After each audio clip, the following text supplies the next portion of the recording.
wanted to hop up here tonight.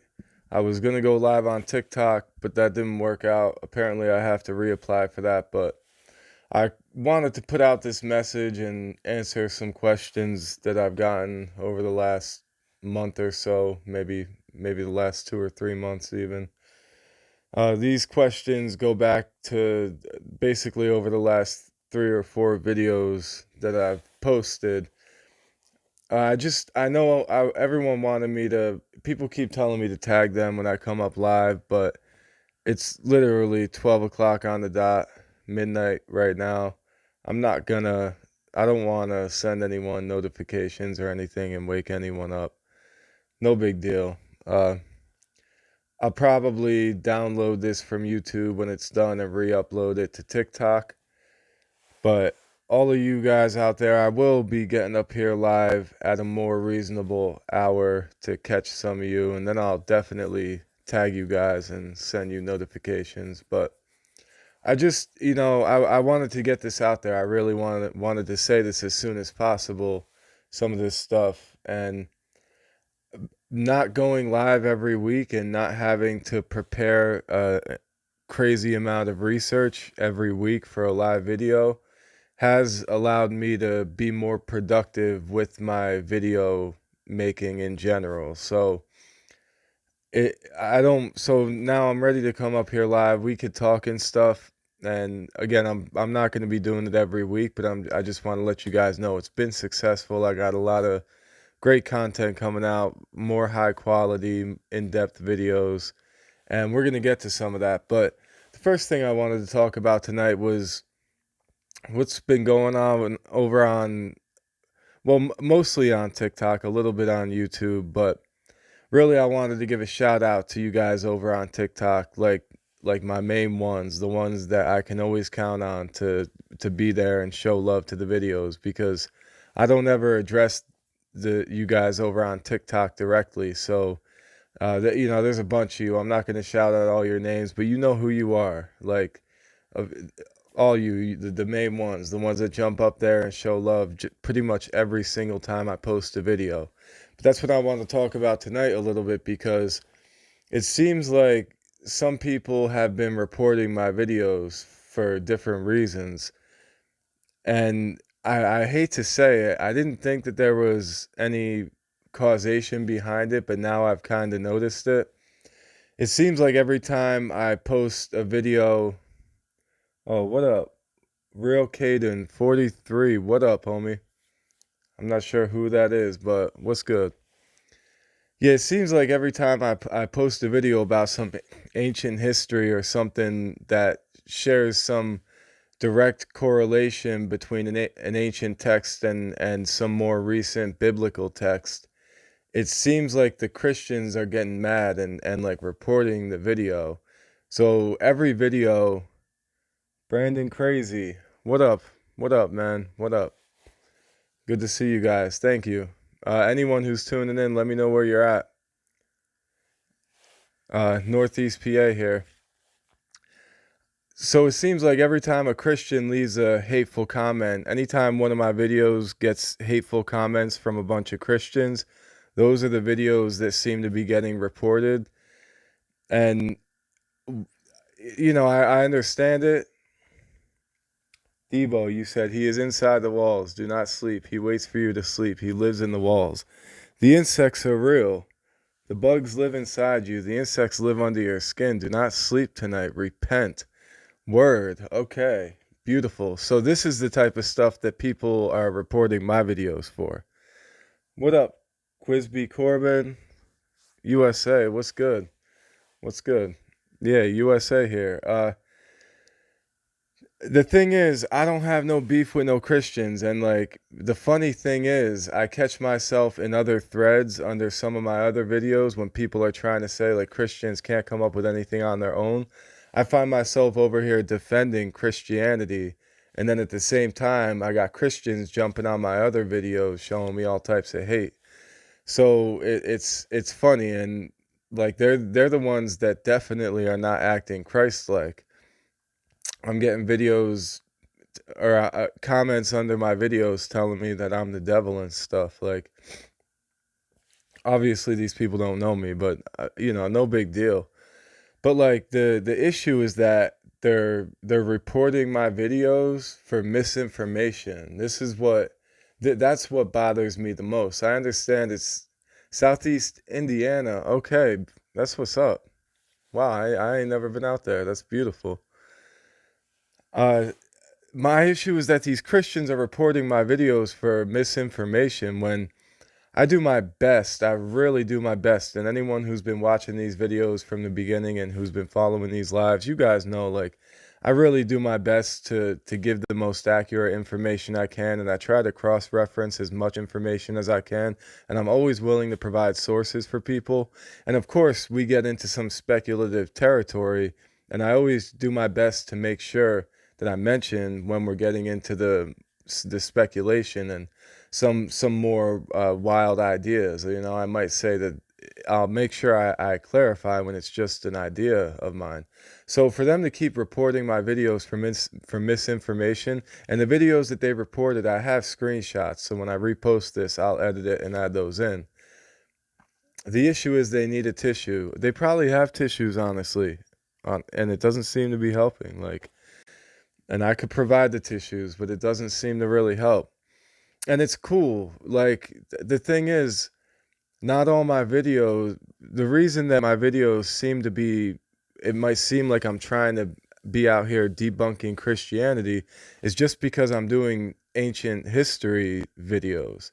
And when I want to take the symbolism of something back as far as we can, a lot of these stories and a lot of these symbols are found in Christianity, but they predate Christianity. So I'm just trying to go back to the cradle of civilization, and we're in the ancient Near East category right now because that's where a lot of the oldest philosophical writings come from. So like, but eventually we're gonna work our way. I'm gonna be working my videos through these series of timelines, and we're gonna get into the more biblical era and post-biblical era. And like, I want to do a video about like the dream symbolism in the book of Daniel, because I find that fascinating, and that's undoubtedly some of the most unique aspects. Some of the most unique stories in the Bible are in the book of Daniel. Pretty much every single story in the Bible is an adaptation from a more ancient mythology, and that's where there's been a lot of tension between me and the Christians lately. They're getting mad that I'm sharing this ancient mythology, and these are historical facts. When I'm sharing this mythology, like, so I'm gonna read what it said on the majority of my videos that got strikes. Oh, Quizby Corbin, you said they're probably just targeting you for their religion because they don't want you to do that. Yeah, definitely. The issue is that they're calling it misinformation, which drives me crazy, because when I report the information I'm sharing, I always make sure to say, and it almost to the point where it bothers me when I'm editing my video. I get sick of hearing myself say it so much. But I always say, this culture believed this, or I would say that their writings show this, and their writings can be interpreted as this or this. I don't say that this is true. I don't say that the mass skim is an actual demon that's going to attack you in your sleep. I say that the Mesopotamians believed in the mass skim as a demon that would attack you in your sleep. So, like, it's not misinformation. So what they're calling it is, they say, in a global community, it's natural for people to have different opinions, but we seek to operate on a shared set of facts and reality. Content is ineligible for the For You feed and harder to find in search if it contains general conspiracy theories or unverified information related to emergencies or hysteria. Content sent for fact-checking may also be temporarily ineligible for the For You feed while it's undergoing review. So, oh, you said you like what I do and you're a Christian. Thank you. I appreciate that, man. I really do. It's crazy because, like, I've mentioned this a while ago, but like, my girl, who we've been together almost 10 years now, the first few years we were together, she's really not into any of this stuff. But I found out after we were together for a while, she thought that I was a Christian. Like she had been telling people that I'm one of those Jesus people and stuff. Little does she know that like I spend a lot of my time arguing with Christians and stuff, but the only reason she thought that I was a Christian is because I do appreciate a lot of aspects of the theology in the Bible and a lot of the stories and a lot of the teachings. And I'm also fascinated with his history and historical accuracy. So that's where the conflict comes in. But and there's definitely been quite a few Christians leaving comments talking about like agreeing with me and they understand it, and even some Muslims, they find different ways to explain the connections between the more ancient mythologies, and that's cool. The issue, the dichotomy comes in when these people are trying to deny it completely. They're saying, oh, just because there's some loose similarities doesn't mean that there's any connections. Like, no, there's so many blatant connections. Mr. Rogers, what up? The people that live in the walls that always have their eyes open are angry at me tonight. Yeah, that's definitely some type of psychosis, I would say. Uh, of course, like we could potentially be surrounded by infinite amount of entities at all times in many different dimensions, depending on how you want to look at it. But Mr. Rogers, I suggest you do your best to do some deep, slow breathing exercises and try to get some sleep because that ain't healthy, homie. Mr. Rogers, okay, yeah, I don't want to go through these. Oh, no, I'm not trying to hide that. I'm sorry. Uh, what did I do? I think I messed up my comments here.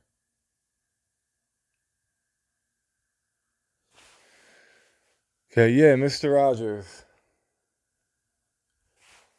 Fraggle Rock VHS. Hello, my friend. Can you please play Seven Nation Army by the White Stripes? Thank you. I'm not a DJ. I'm not playing music here. I do make music, but I make my own music.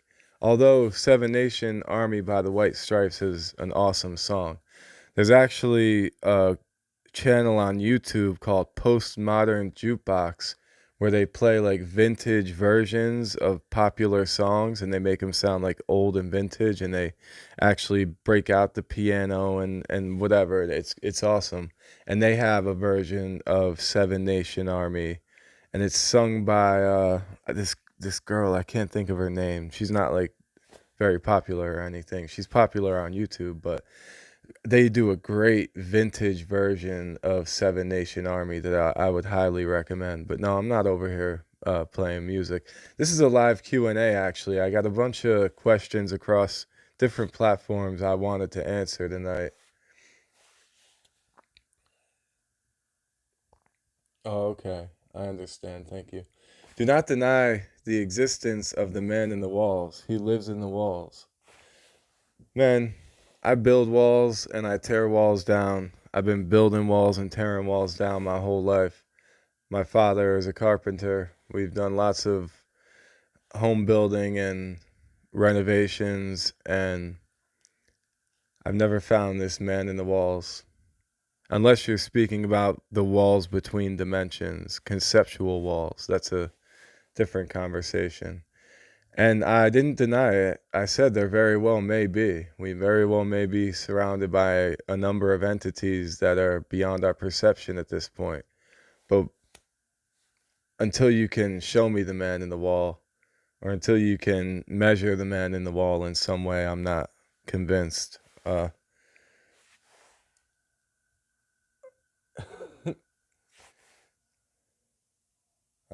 can't keep up with these comments. You don't like the devil, you think he's evil, and will try to get anyone who doesn't believe in Jesus and God. Yeah, the concept of the devil predates any concept of Jesus or any Abrahamic faith, really. There's been all types of malevolent entities.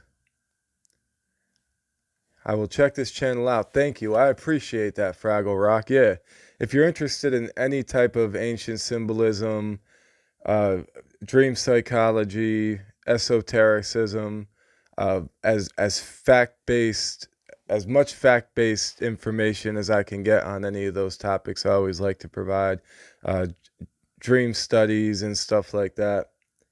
Nipples poking out of your shirt, very disrespectful. Are my nipples really poking out of my shirt?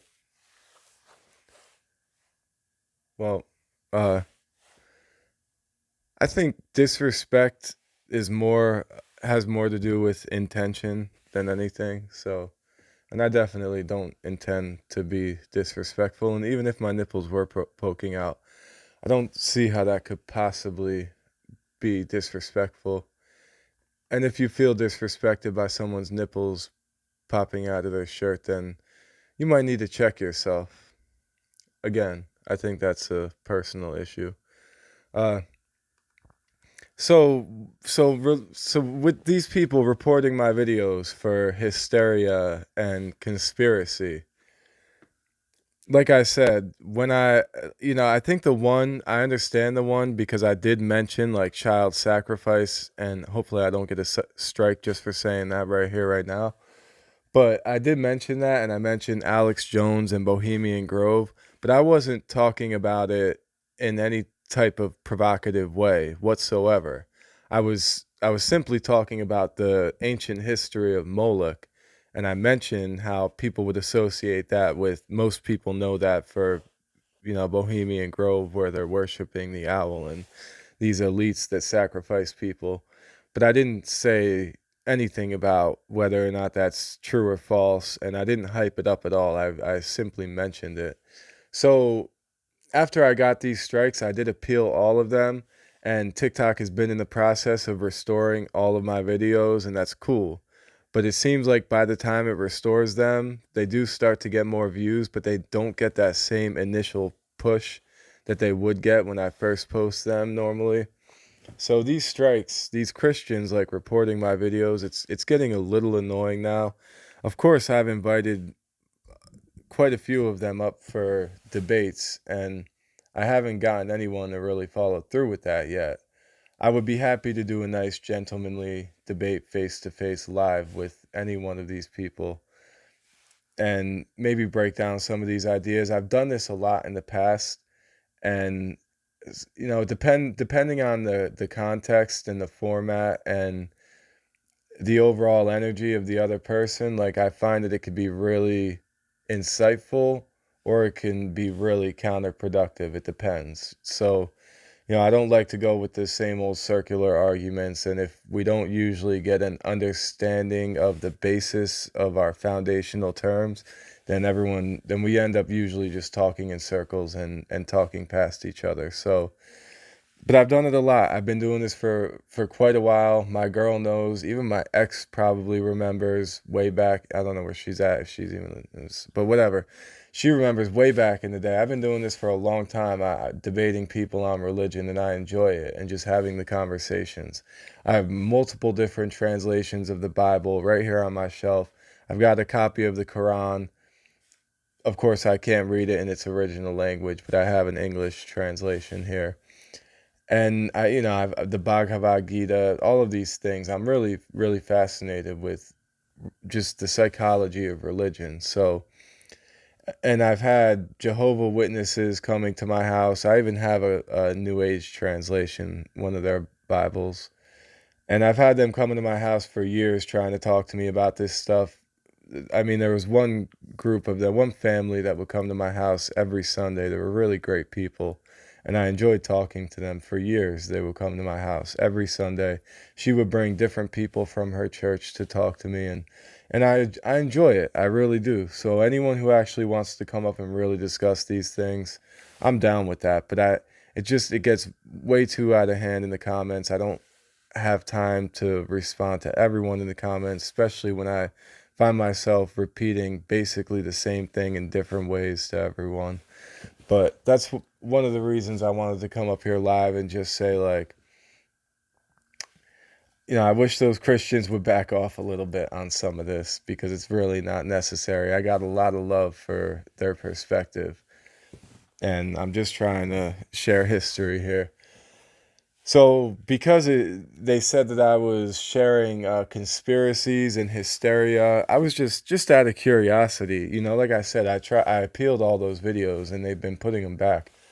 But I looked up the history of the word hysteria, and the word hysteria comes from the Greek hysteria, which meant uterus or a wandering uterus. So the Greeks believed that a woman's uterus would get dislodged in them and would start to move upwards towards their chest, and that they thought that's what caused women to act so crazy, probably like during their periods and stuff.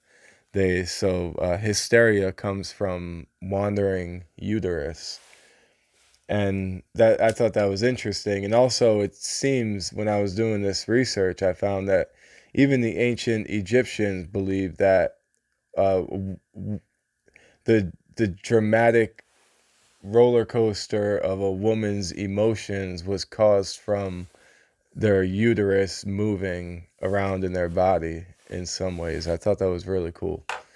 Um, and again, anybody's willing to fact check me on that. Let me know. I think this stuff's fascinating. This was most of this research I did right before I came up here live. So this stuff, I didn't take much time. I was really just going through trying to collect the questions and put them all on here. So again, I didn't take time to research for any of these questions. I've only read them briefly when I was copying them and pasting them here. And if you guys have any questions as we go through here, like I said, I didn't tag anyone or send this out to anyone. So whoever rolls in and happens to catch me, that's cool. What up? You could ask me anything here, but uh, I did collect a bunch of questions. Most of these are from a lot of my regular viewers over on TikTok and some of you guys here on YouTube. And I will end up downloading this video and reposting it to TikTok. Hopefully they don't give me a strike on it because of this, whatever. But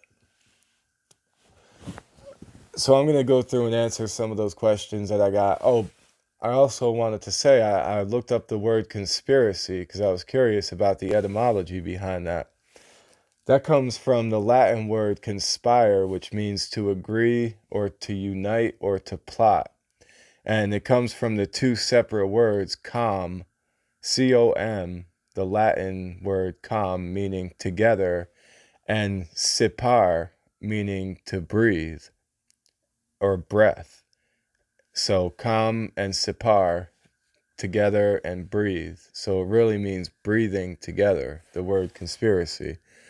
But also sipar, to breathe, that's also where the word spirit comes from. And not my next video, 2 videos from now is going to be a video on the history of the one God, Yahweh. And we're going to talk about, we're going to get into the jinn more and the genies and how people thought that spirit was air. That's really where the word spirit comes from, like I just mentioned.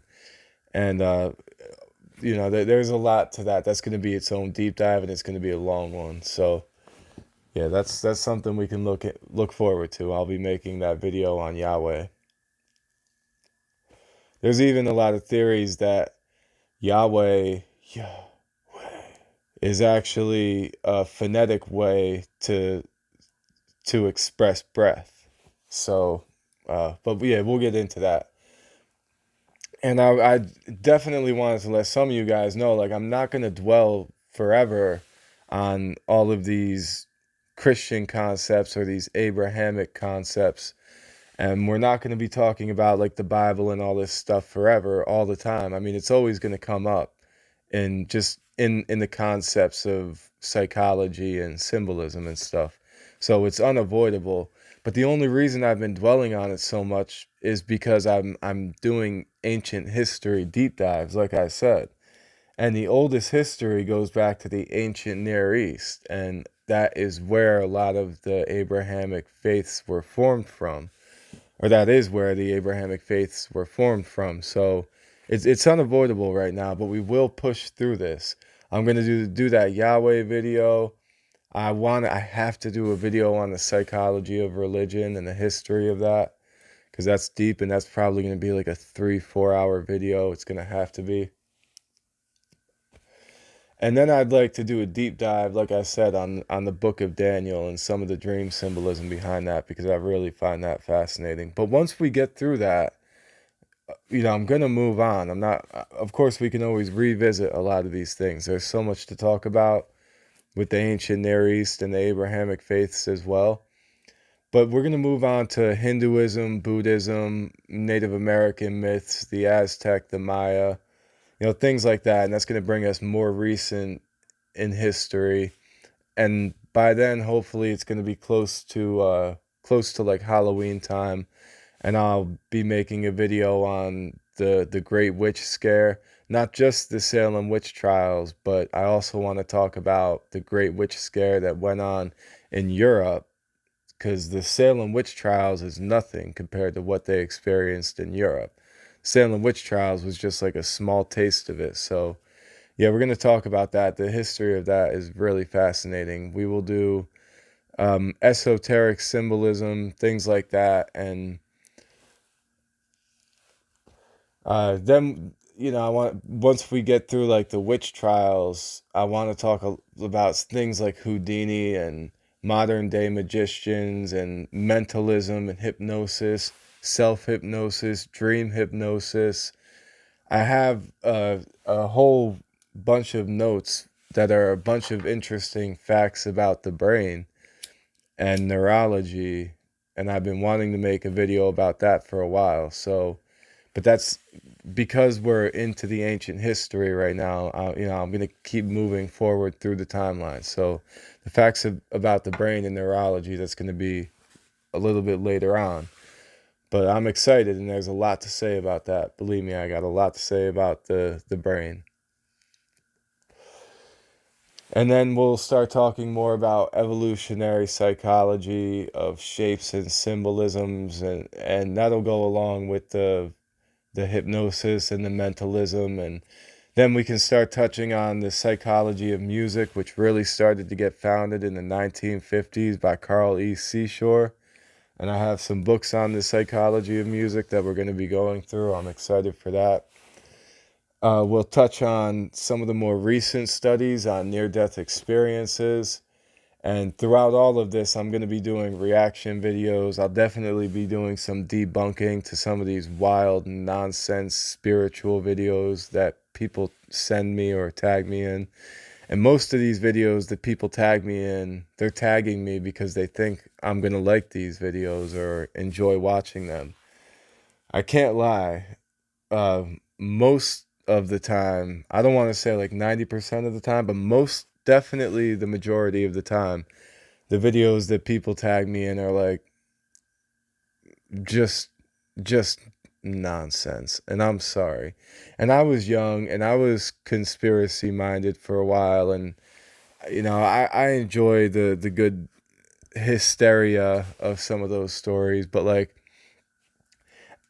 at the same time, like I said, I'm over here arguing with Christians. The people that are not Christians, the people that think that they agree with me mostly, and they think that I'm just going to agree with every conspiracy out there that goes against Christianity. That's not true either. And I tried to make that blatantly obvious and as clear as I could in the symbolism of Easter, that last video I put out. How a lot of people, a lot of atheists or non-Christians will go out of their way to try to debunk certain aspects of Christianity in such an invalid way. It's not. They will literally they'll do the same thing that they accuse the Christians of doing. They will ignore information, they will distort information and interpret it in a way to fit their perspective. And that's exactly what the crazy religious people do, and that's exactly what some of these crazy atheists are doing. So it's not any better. It's like, it's good to try to be as fair and balanced as you can and just don't get too caught up in the hype. So I'm going to be doing reaction videos to both sides, actually. Some different religious things that people have tagged me in and sent me, and some just it's just straight up nonsense. I mean, some of them, there's some that are so out there that I don't even have time to touch on, like the flat Earth and that, and some of that. I might react to like one or two of those, but yeah, a lot of people send me a lot of things, and I don't ever respond because I just don't have time. But I will definitely pull out some of those and react to them. And anyone who sent them to me in good faith and good love, I appreciate you. But I gotta destroy some of these perspectives because they're just based on nonsense. So many of them. So yeah, that's some of the stuff that we have to look forward to in the future here. And then throughout all of that, I'll be hopping up live occasionally to say what up to you people. And I also have some music I'm working on. So as soon as I get that working properly, I'll be putting out a new album, a short album, but it's gonna be really conceptual. I'm excited for that. And definitely got more merchandise coming out. I got some different shirts and hoodies coming out, and hats and stickers and magnets and stuff. All types of Dreamkeeper gear coming out. Uh, also more dream journals that I designed, different designs, different colors and stuff. Hopefully, that more people will like. Not all just like black and white and gray like I've done so much.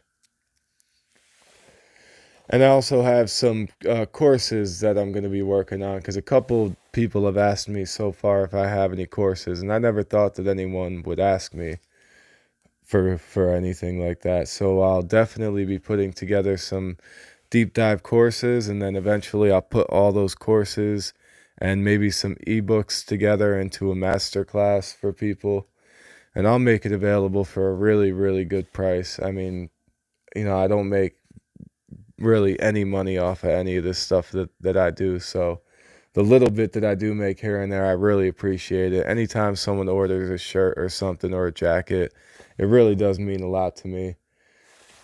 My girl hates me spending any time on this stuff, but I don't waste time in my life on anything. I'm either researching or I'm working on my brand or I'm working my job or I'm with her, the kids, and that's my life. So, and I love it, and this is beautiful, and I appreciate it, and I'm grateful that I've been able to sustain what I got up to this point. But I'm not sure if anybody over on Facebook has said anything. I don't think I'm getting any Facebook comments, so I'm sorry. But if anyone out there is trying to talk, I'm sorry. I appreciate you. I'll definitely go through and check them out after this. Actually, I'll pull up Facebook in a minute, but I wanted to get through some of these questions that I've gotten across YouTube and TikTok on some of my videos. Some of them, I put out the long form videos and then I chop up a bunch of reels from those videos. So I don't know exactly which reels some of these came from, but I know generally which video they came from. Some of these questions I've already answered, but I thought that they were interesting enough questions to where I would like to talk about them here. And then the main reason I'm doing this is because a lot of these questions I just didn't answer and haven't really had time to answer. So some of those I also threw up here. I also did my best to try to take the questions that weren't way, way too long, just so we can, just so I'm not up here too long tonight. I do have, so, the last video I put out was that ancient history of Easter. Then the next video I'm working on, it's done. Most of the edits are done. It's clean, it's beautiful. I just have to add a few more graphics to it and touch up a few things. And it's a video on the ancient history of dreams, which we've done in a live session before. And it's basically a revamped version of that live session. It's just higher quality, a little more information and some more up-to-date things because some things have happened since we did that last live session. So plus I want a high quality video on the history of dreams. Really, all the videos, the all the other old live sessions, they're just not that higher quality.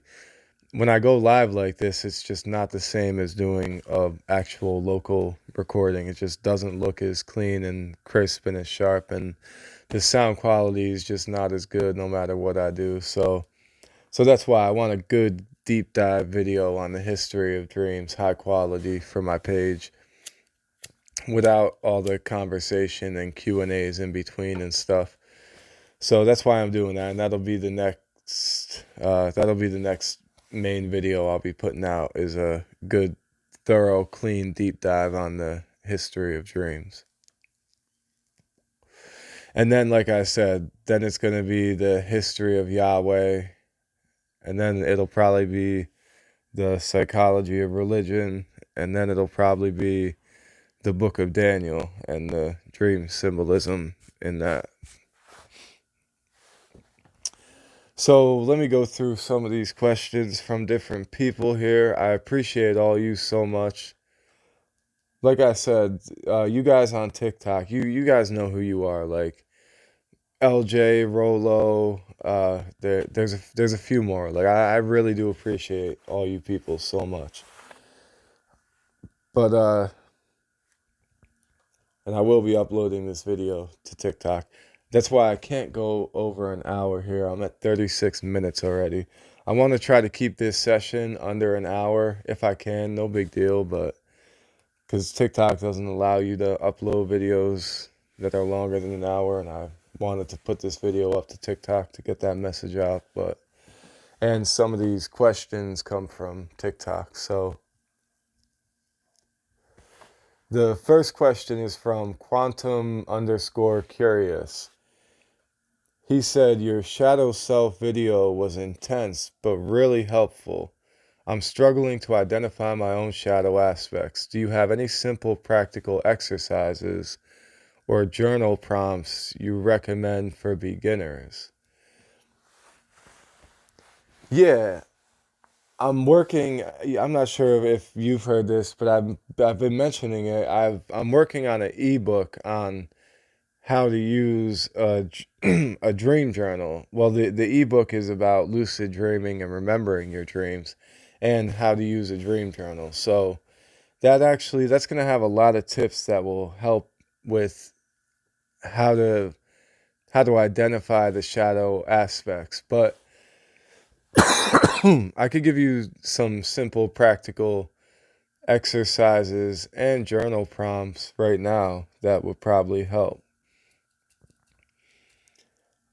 In the long version, and I'm not sure which video, when you say the shadow self video, I'm not sure if you saw the whole thing. I had the hour-long version of the shadow self, and then I even split that up into like different 15, 12-minute versions, I think, so I'm not sure. Uh, who was that? Quantum_Curious. If you see this and you hear this, I just want to let you know the full shadow self video it's over an hour long, so I'm not sure if that's the one you saw. And because I'm pretty sure I answered this question a couple times in that video. So maybe you should check out the full version of that video. But yeah, simple practical exercises. One of the ways that Carl Jung says to identify your different shadow aspects is to look for the things that bother you the most in other people or in society. And then you're going to see that there's parts of that within you, even if they're parts that you don't act on, but they are parts that exist within you somewhere, that you've felt, that you've thought about, that you're most likely pushing to the back, that might manifest themselves in ways that you don't realize. So, and once you start to identify some of the things that bother you the most in other people, that's when you can try to hold up a mirror to that and see exactly how those things might manifest in you in a different way, if that makes sense. Sorry, that's what I did, and it surprised me. It surprised me the more I sat and thought about it. At first thought, it almost seems like straight nonsense, But the more you think about it, I think the more connections you'll find there. And some journal prompts for beginners. The most effective journal prompts would be probably for dream induction, in my opinion. So if you're going to do a journal prompt, you should gear it towards a dream, because we do solve problems while we're sleeping in our dreams, whether we remember the dream or not. It can have a subconscious effect. And that's what my next video is going to be about. So you guys definitely stay tuned for that, because it's a deep dive on the history of dreams and the psychology of dreams, all the way from the most ancient practices to the most modern practices about dreams and how they can heal you. So yeah, if you're going to do a journal prompt for how to identify your shadow self, the best journal prompt, I would say, unless you're already doing this and you don't have issues with this, your best journal prompt would be that I'm gonna remember my dream tonight, or whatever whatever way you can say that seems most natural to you, you know. But the point is that you wanna start keeping a dream journal by your bed, a dedicated journal for dreaming, because that will flip a switch in you subconsciously to help you start remembering your dreams. Just knowing subconsciously that you have that journal right next to your bed with a pen ready to go. Or even if you need to take voice notes on your phone, I always say I think it's better to write them down. It's more organic. There's plenty of studies that show the effectiveness of writing things by hand to to help them work into your memory and to get a better connection with them. But either way, however you got to record your dream, do it. Make sure you do it intentionally. And if you start remembering your dreams, that's where it begins. And anyone can learn how to do this. Anybody's capable of remembering their dreams. Everybody dreams every night, no matter what they think, and anyone's capable of remembering their dreams. You just have to work with it and find the right approach that works for you, and you just gotta flip some of those switches subconsciously, and there's different ways to do that, and everyone's different, and there's different approaches to take. And I don't know this person unless it is someone that I know and I just quantum curious. Maybe I do know you. If you are someone that I actually know, hit me up and reach out. But if it's just some random person on the internet asking this, I'm not sure what exactly will work for you. But it starts with remembering your dreams, and then you commented on one of the shadow self videos, but definitely check out my video or any video on Carl Jung's archetypes, because when you start to understand the archetypes, you can start to understand which ones are reflected in your dreams, and you can identify your shadow self through those archetypes. And if you don't know what the archetypes are yet, like I said, check out my video on Carl Jung, the full video. I actually have some playlists. I've done a few videos on Carl Jung actually, but yeah, just look up Carl Jung's archetypes. We've talked about them a lot here, and identify the different ones that might be reflected in your dreams. So it starts with remembering the dreams and identifying the archetypes, and that will definitely reveal your shadow self to you, or different aspects of your shadow self. Uh, I'm not sure if this is how to pronounce this name, but I'm gonna pronounce it like this because it's close enough to do it, and it works. Uh, Jezebel. I gotta say, I will be doing when we talk about the genie and the jinn, and I did that video about Baal and Beel and Beelzebub, and that's actually where the Jezebel comes from. That's where the Bel and Jezebel comes from. It was Beelzebub's wife, or Beel's wife. But so Jezebel, she said, following up on your dream sessions, I've started writing down my dreams, but remembering details is still hard. any quick tips from your ebook or experience that aren't just keep a journal? Yeah, well, that's funny. I didn't even do that on purpose, but yeah, I guess I told the last person in the last comment that it starts with just keeping a journal. So yeah, there are plenty of tips beyond just keep a journal. Like I mentioned in the last question, you can also use your phone to record your voice. So I do think it's more valuable to write things down by hand, and there's a lot of experiments to show that.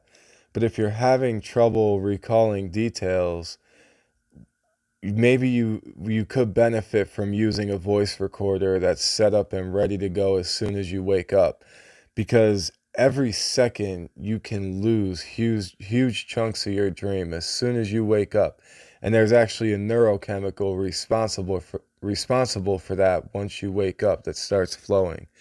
So one of the best ways to capture as many details as quickly as possible would be to just have a voice recorder, and because you can say things even sloppily a lot quicker than you can actually write them down. In the process of grabbing the journal and getting your pen and writing, you might end up losing a lot and you might end up stalling. So just saying these things as quickly as you can and pulling up as many details as you can on a voice recorder, I think could really help.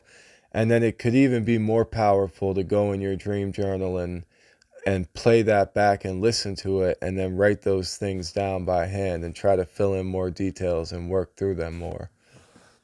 And also, I know you said anything besides just keep a journal, but if you start doing that and you start keeping this journal and you get a decent amount of these dreams written down and built up, go through go through them, sit down and flip through them one by one and try to draw connections between those dreams. And you will start, if you do this enough, you will start to get flashbacks, and your brain will start to fill in a lot of the gaps afterwards, retroactively. It's really cool how that works, actually.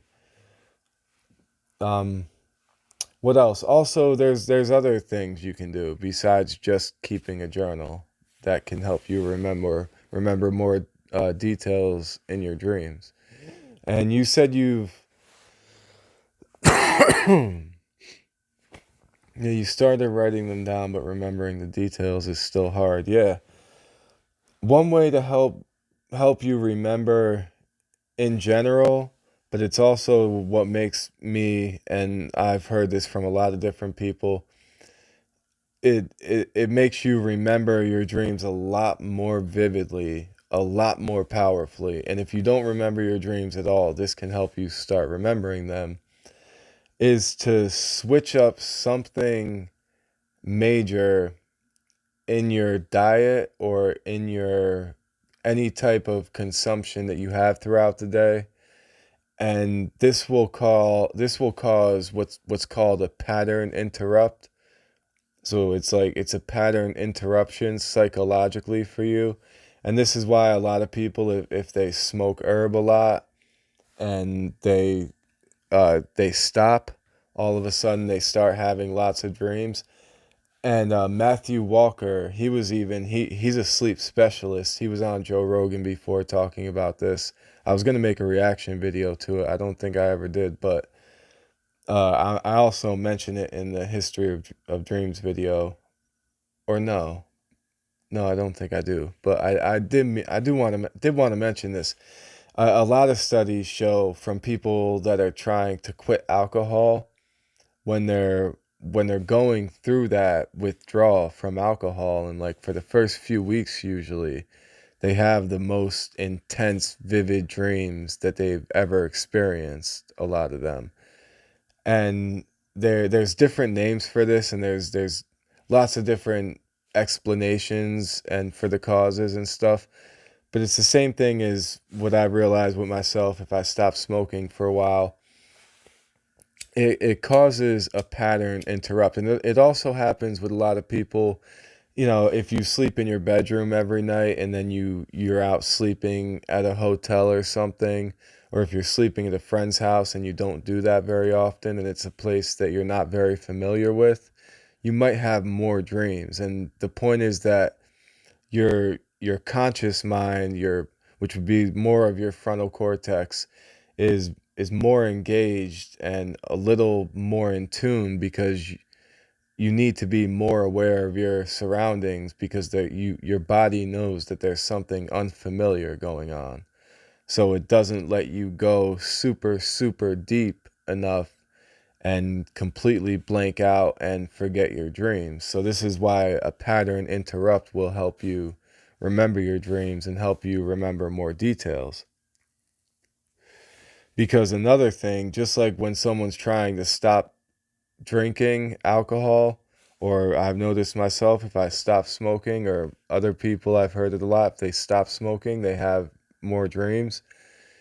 If you're not drinking at all for a while, and this also works for me with drinking. It goes in both directions. So if you're not drinking, or if you don't smoke at all, if you don't ever smoke any herb, and then once you do get back into smoking and you start smoking more, that's when you'll start having more dreams. So, and I noticed this, if I stop smoking for a while, for the first few weeks usually, I'll have more intense, vivid dreams, and then it kind of levels itself out because the body gets a sense of normalcy again. It gets back into its routine and it gets comfortable with its current environment and its current state to where it doesn't feel like it needs to be more alert while it's sleeping. And this doesn't just go for different consumption of substances like anything like this, but and obviously we know lots of different medications that people get can mess with their dreams in different ways. But I mean, I wouldn't recommend doing anything like that. And I do notice it because I don't drink very often at all. But once in a great while, if I do have quite a few drinks for that night, I do usually remember my dreams, or they're a little bit more intense that night. And I know if like alcoholics, if they start drinking regularly all the time, then they don't remember their dreams. And then when they stop drinking, they'll start to remember them more. So it's just about a pattern interrupted. It doesn't have to be from the consumption of substances. It can be things like if you watch TV every night before you go to bed, you can and if you've been doing that for a long time and your body's gotten used to that and your brain's gotten comfortable with that, you can interrupt that pattern and do something else. Literally anything. Go sit outside and look at the sky instead of watching TV. Switch up that routine a little bit. Maybe listen to some soft music or something and do some drawings or do some reading. Or I know people don't like to hear things like that, but like, do some stretches and turn the TV off before bed. Switch it up. If you only watch TV when you first get home and then you sit there and you lay there in darkness before bed, maybe try flipping on the TV for a little while. I mean, I hate to recommend something like that, but just for 10, 15 minutes before you go to bed, put something on interesting maybe. Listen to an audiobook. The point is to do something different than your regular routine. You need a psychological pattern interruption, and that will cause you, even if it takes a few days or try it for a couple weeks. And of course, if that doesn't work, you can always pivot, switch it up, try something else. But the point is to just switch it up and make your brain a little more alert. You know, your brain is going to subconsciously be like, hold on, there's something different going on here. We need to be more aware of our surroundings and our body, even while we're sleeping. So you'll be a little more conscious, and that will carry on into the morning as you wake up, and you will end up remembering more of your dreams. You could even do things like if you sleep in total silence, play some nature sounds while you're sleeping, or vice versa. If you've always been used to listening to sounds, try complete silence. If you have to use ear covers or earplugs or something, whatever. The point is just switch up your patterns. I didn't want to. I'm never gonna get through this. My phone's gonna die before I get through all these questions if I keep taking so long. But that was a good question. From who was that? From, oh yeah, Jezebel. Jezebel. Thank you. Yeah, and honestly, there's more. There's more ways to remember details in your dreams that we could talk about. But I would definitely just recommend staying tuned because I'll be putting out that ebook on how to remember your dreams, influence them, go lucid, and how to effectively use a dream journal in the short term and the long term. And that ebook will be available for free.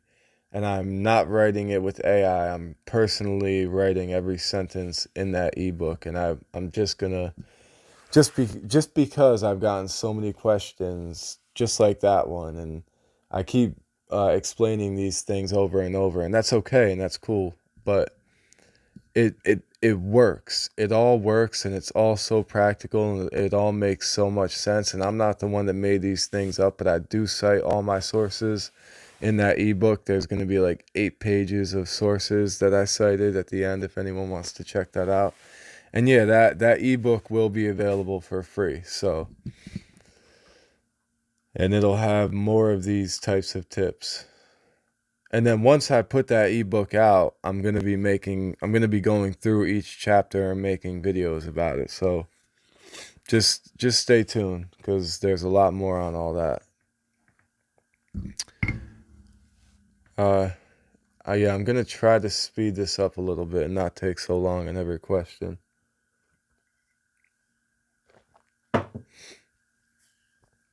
Again, if anyone's watching over on Facebook, I'm sorry, I know it's late for all my people, but I will, once I get through these, I'm going to jump over to Facebook and see if anyone left any questions or comments over there.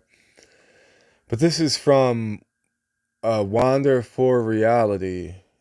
They said, given your thoughts on the nature of reality and quantum mechanics, do you think dreams are just random brain activity, or could they be glimpses into other dimensions or possibilities? Yeah, we've talked quite a bit about that in a lot of these live sessions. And again, given your thought, do you think dreams are just random brain activity? That's actually, there's a hypothesis, a scientific hypothesis for that, saying that dreams are just random brain activity, and it's called the activation synthesis hypothesis. And in the next video I'm putting out on the history of dreams, I go through all the modern hypotheses for dreams, for why we dream and what dreams are, and that's one of them. That's one out of quite a few. And I do explain all of them. I go through and break down each one of them. And I've also done that before in past videos. But do I think dreams are just random brain activity? No. I don't think dreams are just random brain activity in the same sense that I don't think that a TV show or a movie is just pixels on a screen. There's writers involved. And I'm not implying some conscious God here. I'm just saying that there are layers to everything, and there's deeper aspects to everything in every way, especially dreams.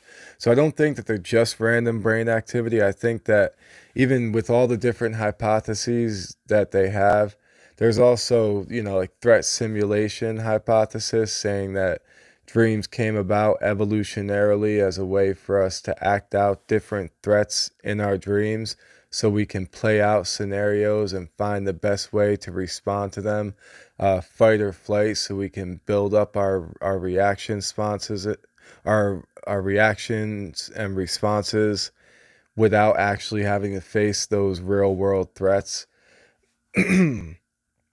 There's also memory consolidation hypothesis that says that dreams are a way for us to consolidate different things that we learn throughout the day, because nobody remembers something if they only see it once. We need to repeat things generally, unless it's something traumatic. We need to repeat them in order to really remember them. So the memory consolidation hypothesis says that dreams are a way for us to reenact different aspects from our waking life so that we can work them into our memory better. Even if we repeat these things in different abstract ways in our dreams, we're a lot of times we're still reenacting the same fundamental principles that we're going to want to reapply in our life. So yeah, there's a bunch of different hypotheses for why we dream.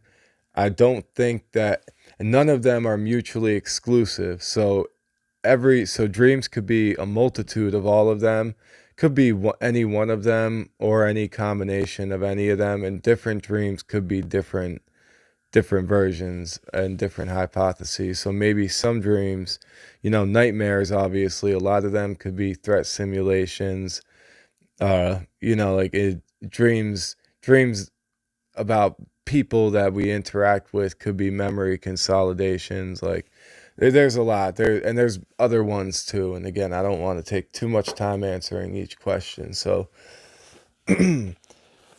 do I think dreams are just random brain activity? And then there's like I said, the activation synthesis hypothesis says that our minds find ways to create narratives, and humans are pattern. A human brain is a pattern recognition system for obviously for a lot of different survival benefits, but so maybe there is this random neural activity that's going on while we're sleeping, and then our brains find ways to make a narrative out of that because we are creative and we do fill in gaps, and narratives help us uh, conceive conceive things and grasp things better. So there's that. So I do think that's a great theory for why we dream. But even if they are just that, there's so much to that. There's so much you could draw from that it's never just that. That alone says a lot about us as conscious beings, and you can learn a lot even if it's just us fabricating a narrative from this random neural activity, if you know what I mean. Oh, there's so many. Oh man, I missed all these comments. I'm sorry. I'm sorry, people. Have I ever done nitrous? I ask because it always makes me feel like a crazy dreamlike state. Nah, I've never done nitrous. That's a isn't is that the same as doing like whippets? Uh, nah. Kept viewing images of my pap. Oh man, I'm sorry. No, I'm gonna have to go through some of these comments. Okay.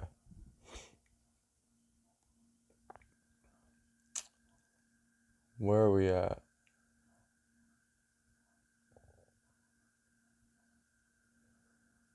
Damn, people.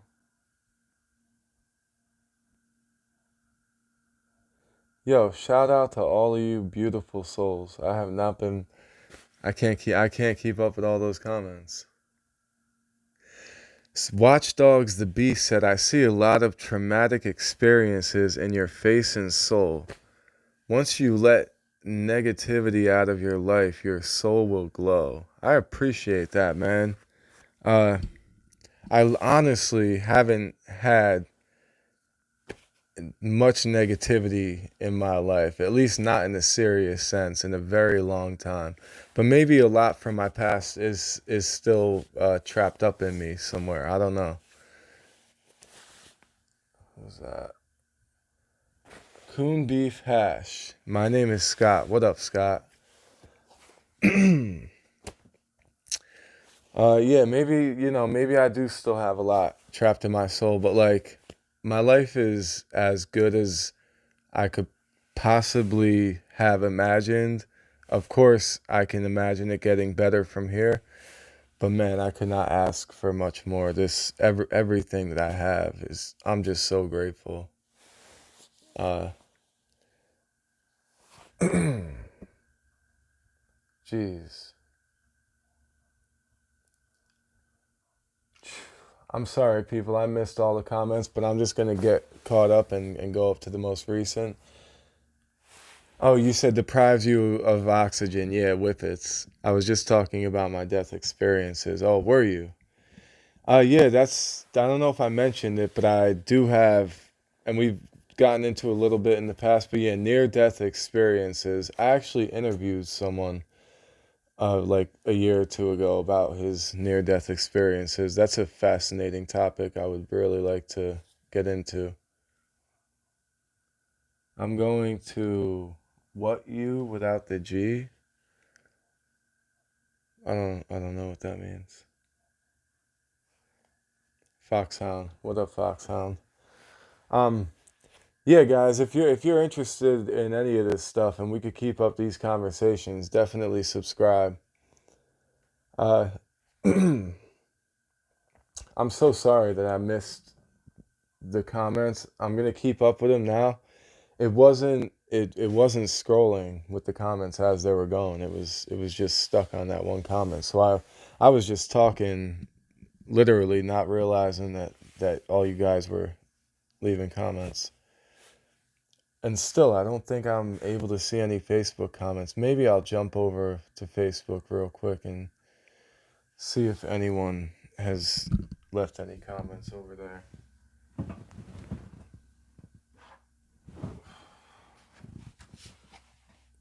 Actual death experiences, not near death. How do you distinguish an actual death experience? You mean, did you have these in meditation or in dreams? Because we've also talked about death in dreams. But or do you mean that you died somehow and were resurrected? Because when we're talking about near death experiences, we're saying someone who was clinically dead for whatever certain amount of time. Let me see. I'm not sure if anybody's even watching on Facebook. Oh yeah, we got. Well, Helen commented. What's up? What's up, Helen? She said, "Remain steady in your beliefs. They will be what they are." Thank you. I appreciate that. Nice to see you, Helen. It's good to see you again. It's been a while. Snow Hill. Oh, she shouted out where she's from, where she's watching from. Helen, you are a beautiful, beautiful soul. Thank you. Dead Star, you said you died twice. Uh, in what way? Like your heart stopped, poison, clinically dead, then suicide back in 2014. Bled to death. Yeah, I'm pretty sure that's what most people are referring to when they say near death experience, meaning they were clinically dead for a period of time, but then they came back to life. That's what generally a near death experience means. Yeah, I have pages of notes on that, and I've watched hours and hours of YouTube videos on.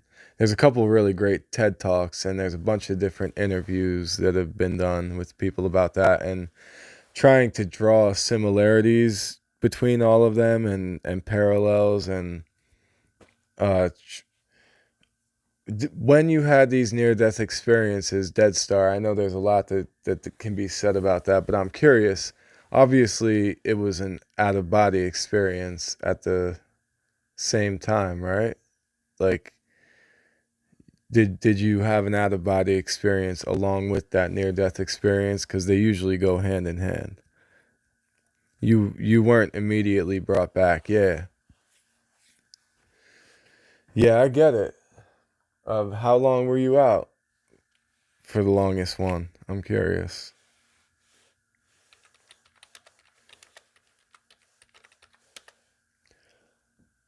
I know I've looked it up before. You left your body. Okay, yeah. So it was a near death experience and an out of body experience. You drew some parallels too. Yeah, it's interesting. I've always been curious about that.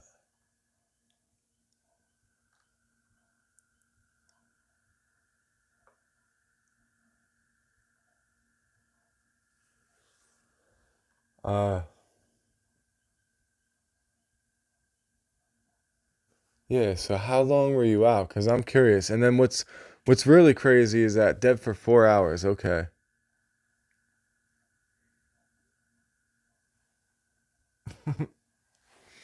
Uh, Suicide in 2014, dead for 4 hours. Yeah.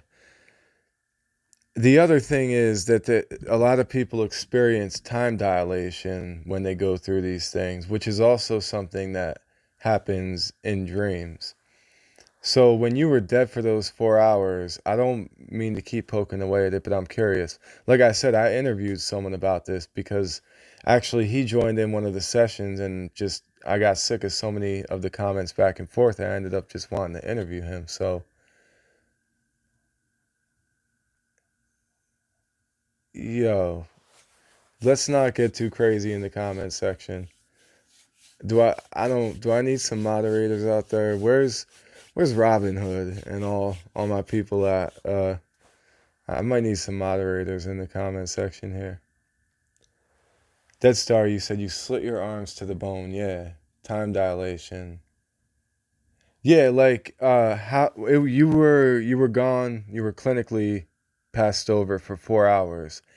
How long did it feel like you were gone for? Because I know some people experience some people experience like another lifetime, like years, and I've experienced a lifetime in a dream before. Slap Doctor said, "What happened? You talking to me or you talking to Dead Star?" Uh, I don't know what happened. People are getting a little wild in the comment section, so it's all love though. I appreciate you guys. I'm glad it's at least keeping up with the comments now. I missed out on so many back there, and there's no way I could go back and read them all at this point. But thank you all. It felt like years. Okay, that's why I asked. Yeah. Yeah, so 4 hours, it felt like years to you. There's something I've always been curious about with that because it definitely happens to people in dreams. You can have a dream that feels like you're in it for years. You just came back to this. Yeah.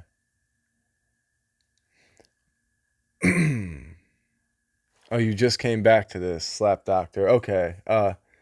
Yeah. Quit bitching. Who's bitching? Am I bitching?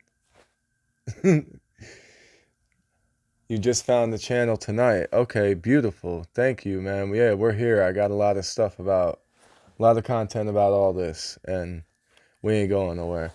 Uh, Time dilation in dreams and in near-death experiences is something I've been interested in for a long time because I'm not saying that a near-death experience and a dream are the same thing, but the fact that they share a lot of similarities for sure.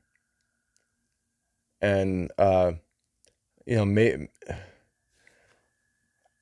when we die, do we go into an eternal sleep? And do we just fall into that dream realm? All y'all whiners. I don't hear no one whiner. Whining. Who's a whiner? The captain. Is that Chris? I don't know. That's the weird thing about YouTube. That's why I like Facebook. The weird thing about YouTube is I don't know who any of you people are. So if any of you are anyone that I know, like, let me know, cause but yeah, like time dilation. So there's the idea that in dreams when people are lucid dreaming, they can signal back to someone, and we can see people while they're dreaming. We can know that they're dreaming. We can test them based on their eye movements. Slap Doctor, you said you keep having ones of a similar world, but it's completely different. It's hard to explain. Yeah. Yeah, the abstract like ubiquitous nature of some of these themes can be almost impossible to put into words sometimes. It's like a thing that moves from one place to another when you're dead. Dead Star, you said. Mr. Got to Film, get out of here. Uh, yeah, that's it's such an abstract concept for like normal experiences that projecting when you're dreaming. Yeah, I experienced this. Yeah.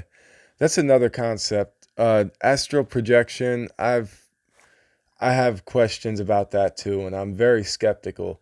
Based on all my beliefs, I believe that astral projection is possible, but uh, I haven't actually gotten enough evidence to believe it's real.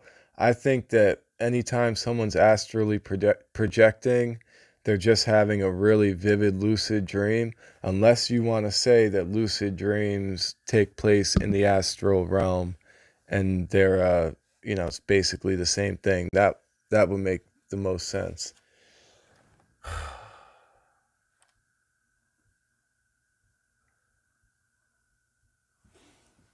Yeah, I'm gonna block that Mr. Got to film.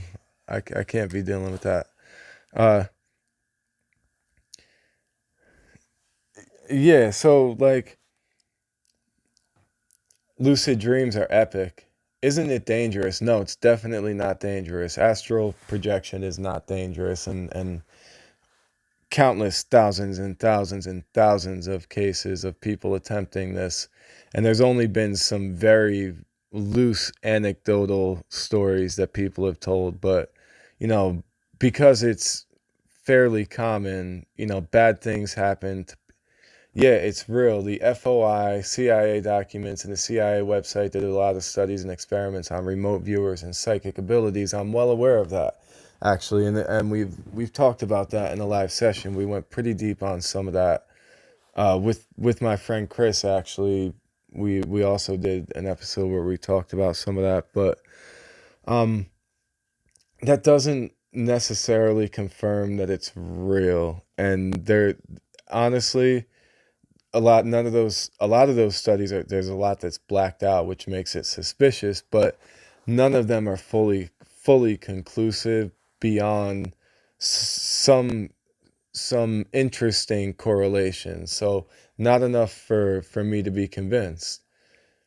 The more you can recount of your dreams, the sooner you can become lucid, though. Yeah, for sure. It starts with remembering your dreams. Yeah, definitely. But with the astral projection thing, it depends on what you there's different, just like with everything, there's different beliefs about astral projection. My question is, I've had people tell me that they can visit me when they're astrally projecting and stuff. Let's give it a try. Okay, let's give it a try. Think of a number 1 through 9. Okay, I'm thinking of a number. I'm thinking of a number. It also happens to be my favorite number. So,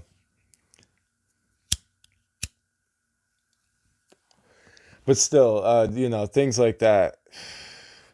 That's why I mentioned before I'm going to do a deep dive on mentalism, because as a mentalist, you can kind of work your way through most of these things more logically. Doesn't mean there's nothing to it. Slap doctor, you were correct. It was 8. 8 was my number. And that's also my favorite number. Dead Star, no, not 7. The number was 8. See, that's amazing. You were thinking 7 too. Yeah. No, it was 8 actually. So yeah, and there's a lot to that, and that's the other thing about. That's why I made sure to say on with astral projection, there's nothing about anything that I understand with physics that says astral projection is impossible. Based on most of my beliefs, astral projection is completely possible, but I've tested it. I've done tests, and I've asked people to help me with these tests, and I've done polls across multiple platforms. And you said you saw 8 briefly in your mind. Nice.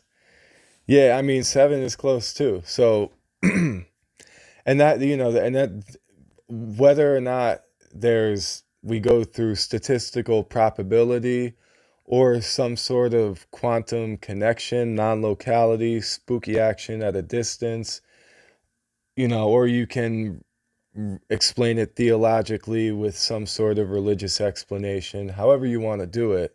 I do believe there's something there, but that still doesn't, like synchronicity and things like that don't necessarily confirm of an out of body experience to me.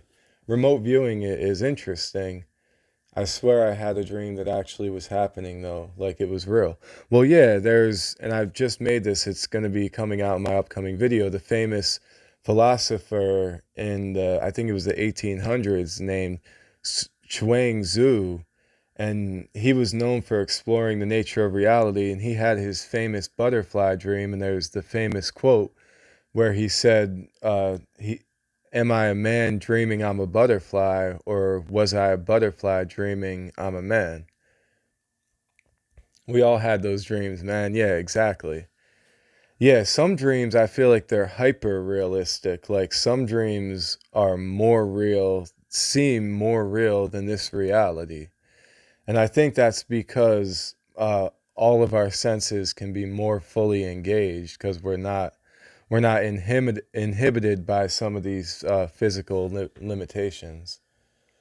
You think the person felt it too, had some weird messages from them the next day. We just occupy these bodies. Yeah, yeah, yeah. And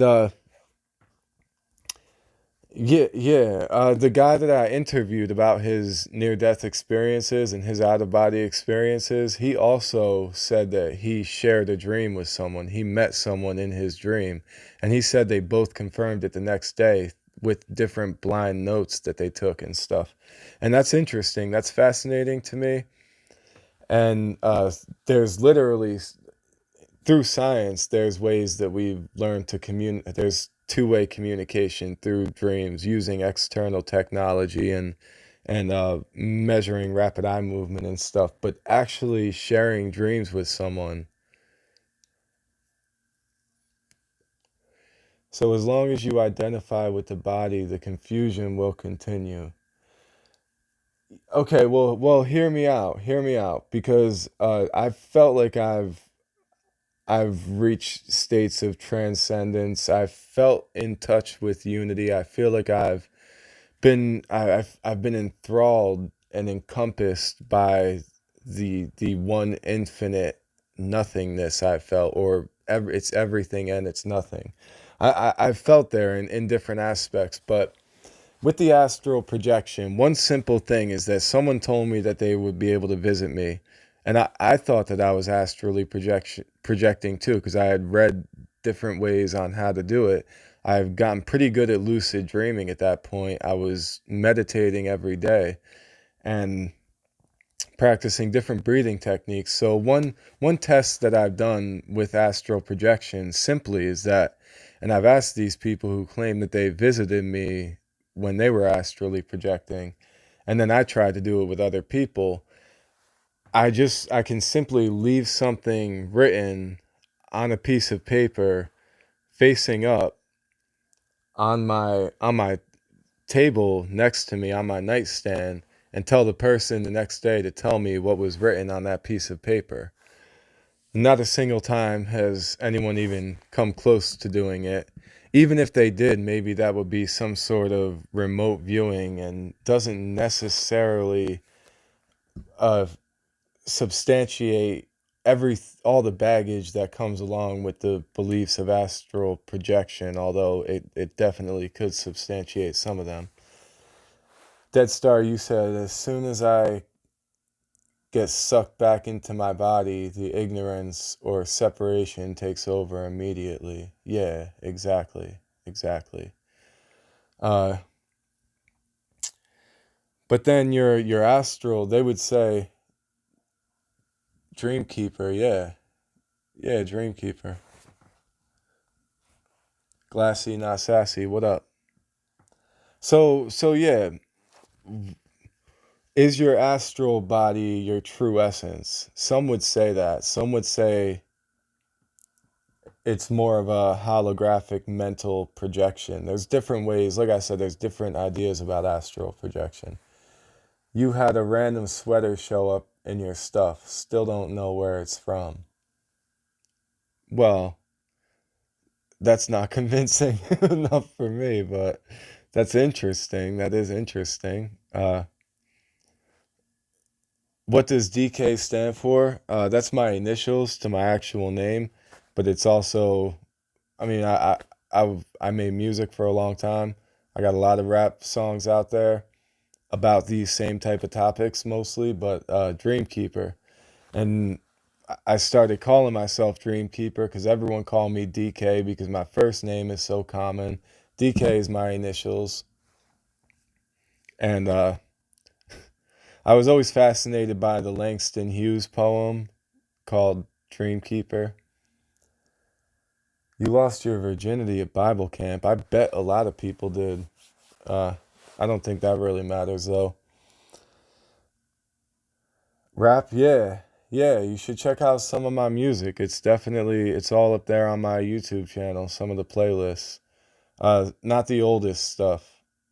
You can't stand rap. I get it. I can't stand most rap either. Believe me.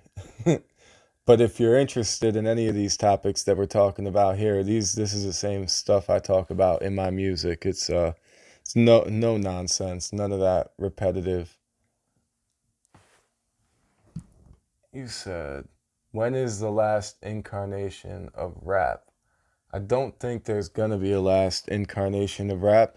Rap is such a broad genre that it can be incorporated with every other genre, and everything just kind of blends these days into and out of form. Slap Doctor said, I wish I could have went to church camp now. We do not continue to exist without the body. When you go to sleep, you forget who you are. Hmm. Do you though?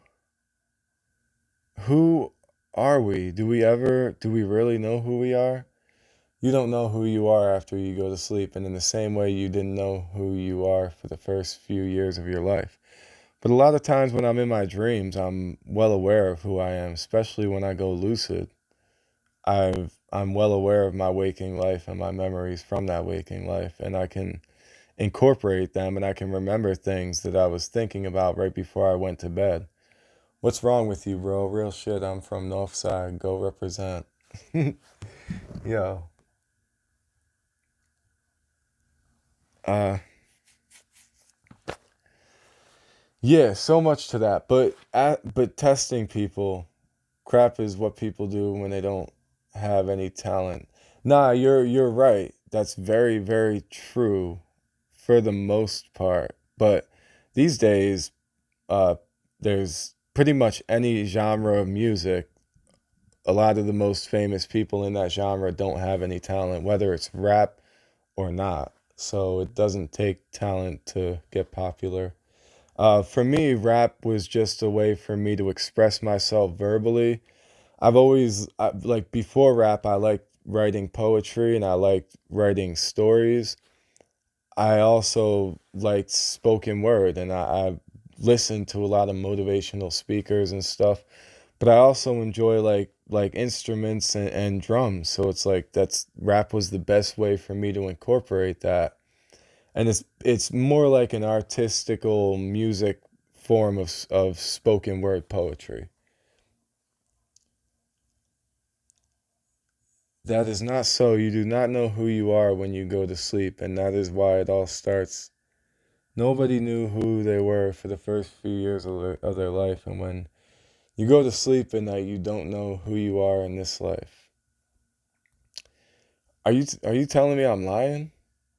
Lots of people have lucid dreams and are well aware of their waking life. It's very common. It's actually shown in a lot of different lab studies too, because when people are experiencing rapid eye movement, when you're in the stage of sleep called REM sleep, rapid eye movement, a lot of times, not always, but a lot of times, your eyes are actually moving in real life where you're looking in your dream. And this has been confirmed over and over and over again. This is not some speculation. I learned the secret to the runes. Okay. With rapid eye movement, like for example, they'll wake someone up from their dream and ask them, this is just one simple example, oversimplified out of so many, but they'll ask the person what they were dreaming about. The person will say they were watching a tennis match in their dream.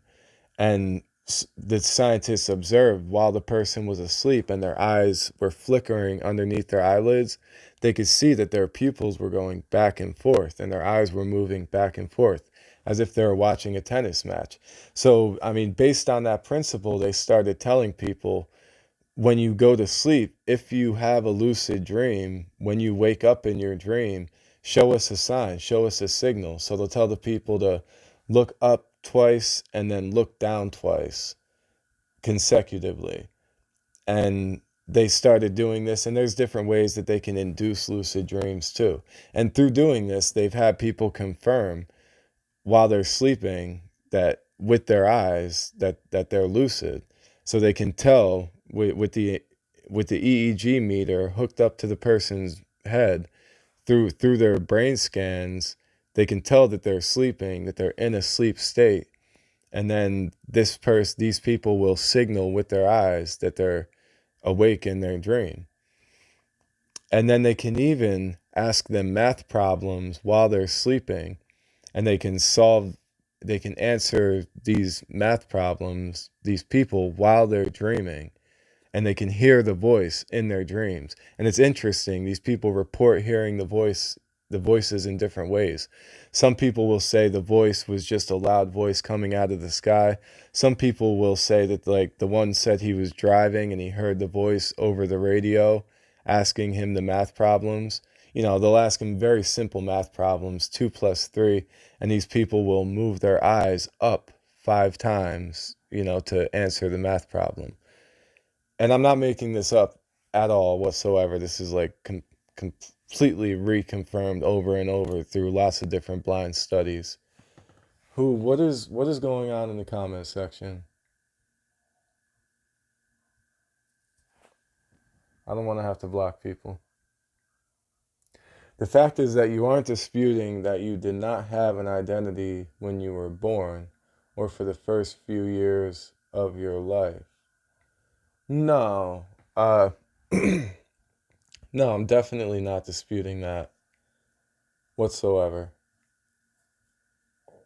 I don't know if I had a predestined identity or some sort of fundamental identity, like almost the same way that there's information contained in a seed. A seed is not an oak tree, but the potential for that oak tree is inside that seed. That might be the same thing as my identity. My identity might have just been in a spiritual seed, in a pod at the time when I was born. Or maybe not. Maybe it was a completely blank slate, and I mean, I'm not sure exactly where you're trying to get at, but no, I could definitely say I don't know for sure if I had an identity when I was born, and it's likely that I didn't, and that my identity was formed over time. Sure. Sure. I also think the same goes with consciousness. I don't think we're as conscious when we're born, and I think our consciousness grows as hopefully as we grow. Some people would argue that it's the opposite. Like babies are ultra conscious. When you're first born, you can truly see angels and spirits and you can see things. And then we get more materialized and less conscious throughout our life until we die and the cycle repeats and we become reborn and ultra conscious again. But there's it depends on how you want to look at it and which version of panpsychism you want to. Oh, I'm not keeping up with the comments. I'm sorry. The personal identity was not present when you were born and for the first few years of your life, and it is not present when you are asleep. Okay, if you say so. Some people written about the Bible could interpret dreams, so there's a way to accurately interpret dreams. Uh, well, that's why I said I'm gonna do a whole episode on the Book of Daniel and his dream interpretation, which is really fascinating to me. And I have lots of videos on dream interpretation, actually. Threshold is trolling. Okay, should I block Threshold? Chat's rolling. Threshold. And of course you aren't going to dispute what I'm saying about you having no identity when you were born or for the first. Oh yeah. Threshold. Are you trolling? Cause like yeah, whatever. Too many paragraphs. Dead Star, but you never saw the Grateful Dead when Jerry was alive. I did. Yeah, no, I definitely did not see the Grateful Dead when Jerry was alive. I don't think that's Dead Star did either. The Book of Daniel, that's right. Yeah, Thresh did too much acid. Yeah, for sure. They didn't even have an identity for the first few years of their life. Oh God, you guys are taking off. Okay, bye, Thresh, Karen. All right, let's play nice, people. It's all good. Uh, if you don't believe that we have our identity when we're dreaming, then how do you explain the things that I said? I'm just wondering. So there is no identity after you go to sleep. So what about all the stuff I just said? That is like 100% repeated, verified. I'm going to get some REM. All right, Michael Smithers. Thank you. Thanks, man. Yeah, I need to as well. Eventually here. My phone's at 40%. I ain't reading all those paragraphs. Me neither, Dead Star. I'm sorry. I'm sorry guys if I'm missing comments and stuff. I can't keep up. Still haven't even checked back over at Facebook. And I didn't even answer half of the questions that I had up there, but I appreciate that because you guys have been feeding this. So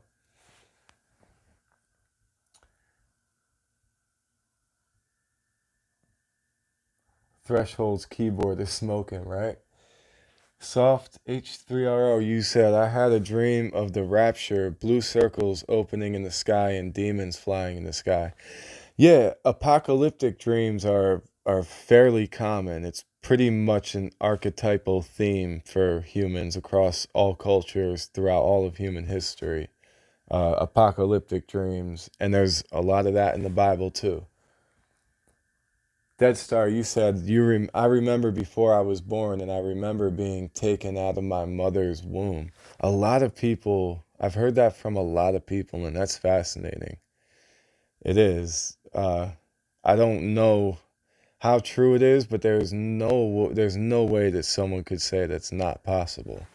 So, Thresh, you might want to say it's not possible, but a personal identity is not something you bring into the sleep state.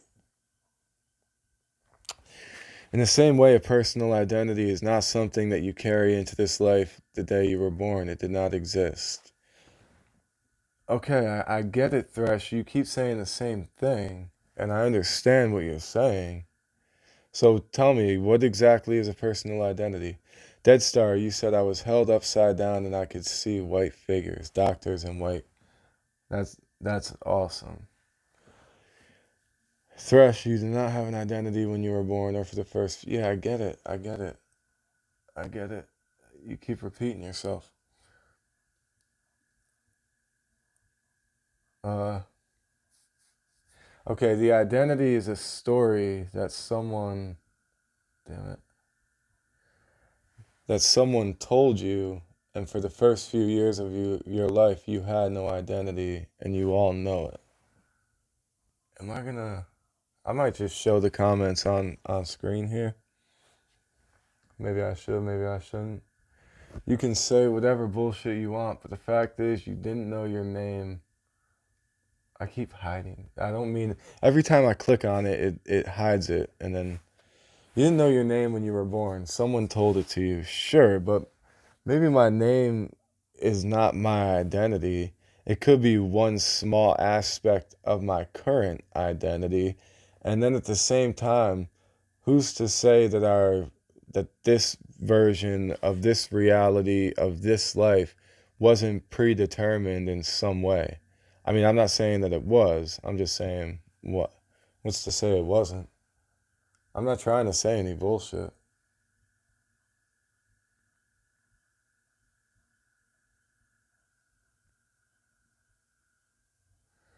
This guy doesn't read the comments, and if he does, he cherry picks. He doesn't read my comments, but the fact is, what I'm saying is the case. How can you use that to substantiate it when you yourself do not know who you are when you go to sleep at night? Guys on LSD, thank you, Dead Star. Like, am I losing my mind here, or like, Thresh, chill out, all right? I'm not even trying to dispute what you're saying. I'm just asking for clarification here.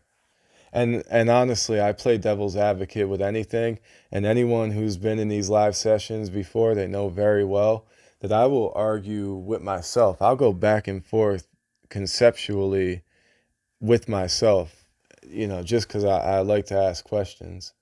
Had to block Thresh. Okay, thank you. Thank you. Did you do that? Are you capable of doing that? Cool. Thank you. Yeah, because he just keeps repeating the same nonsense. Like, there's absolutely no way to have any type of constructive conversation when someone's talking like that. And like, honestly, I can't lie. It's getting late, and like, I'm getting a little tired, and like, homie needs to just like chill out. Jeez. Oh, okay. So Thresh is still popping up here and literally just repeated the same exact thing. Okay, Thresh, I get it. Get out of here. I ain't got time for that. Like, if you want to have a constructive conversation, that's cool, but that's definitely not how you do it. Uh, the whole concept of self-identity is a fascinating, deep, complex, or paradoxically simple concept, depending on how you want to look at it. But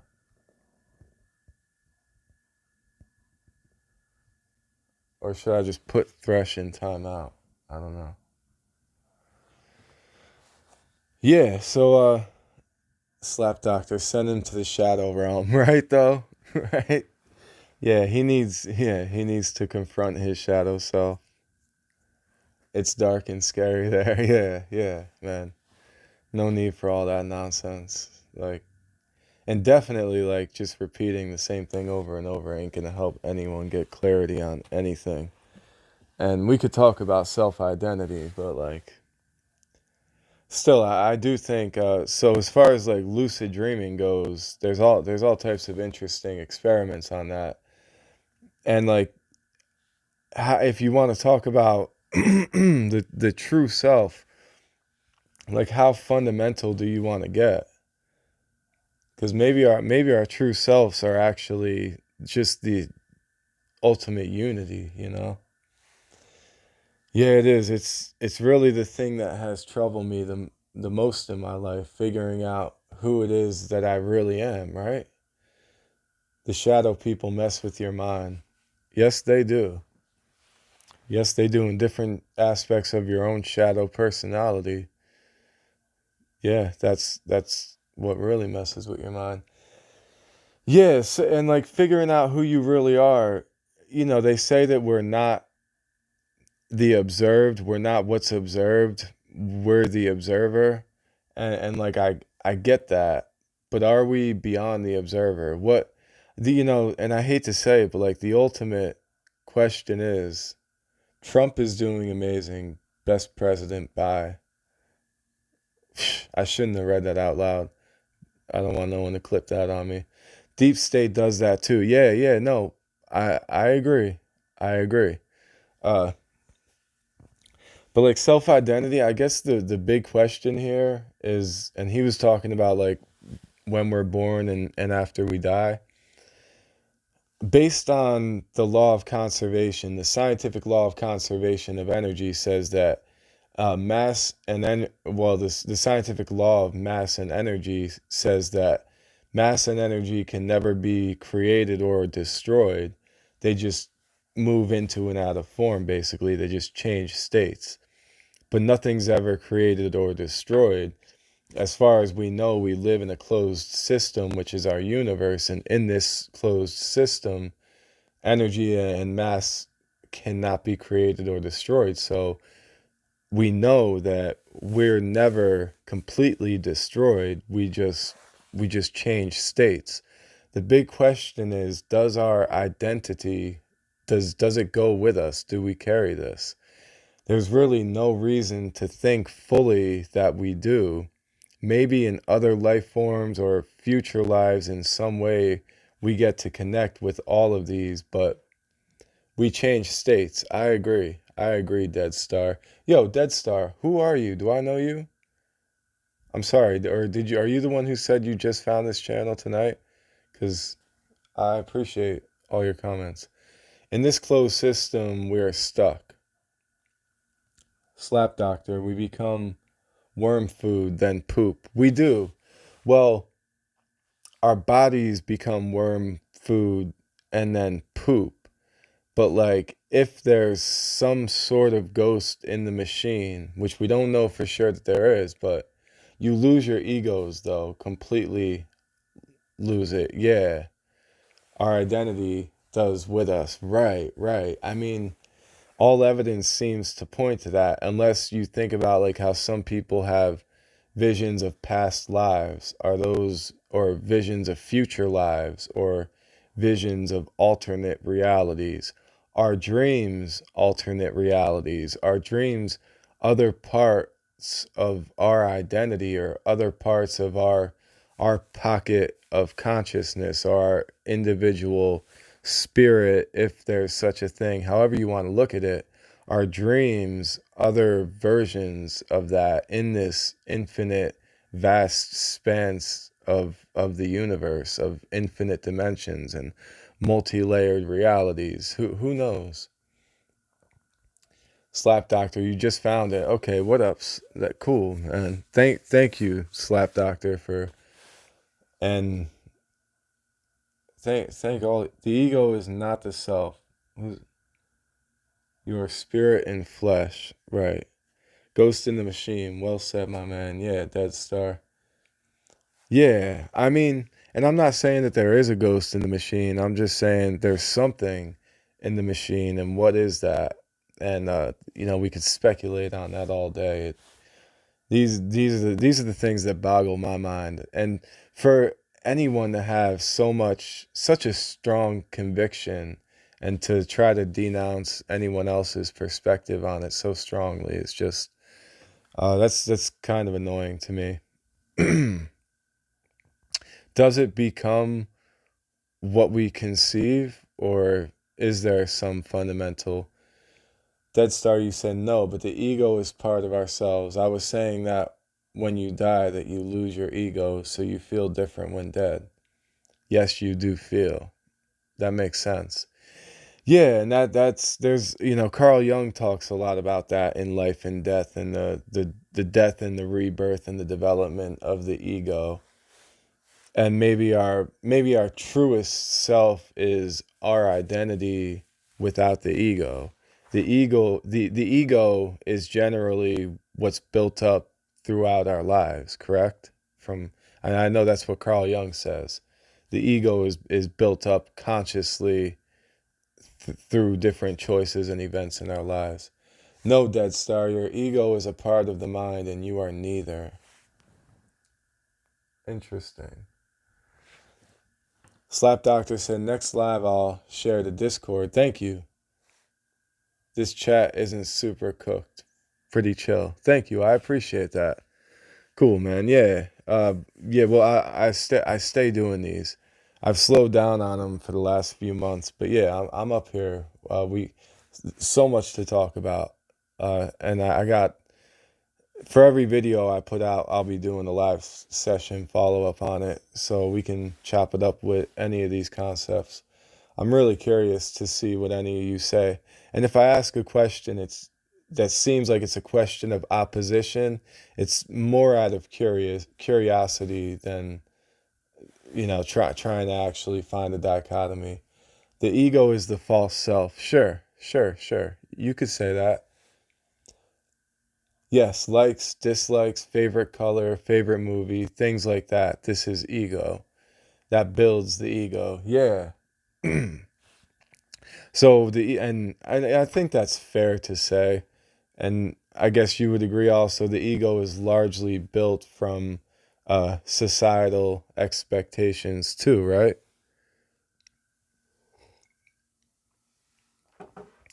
We get new egos with each new life. Yeah.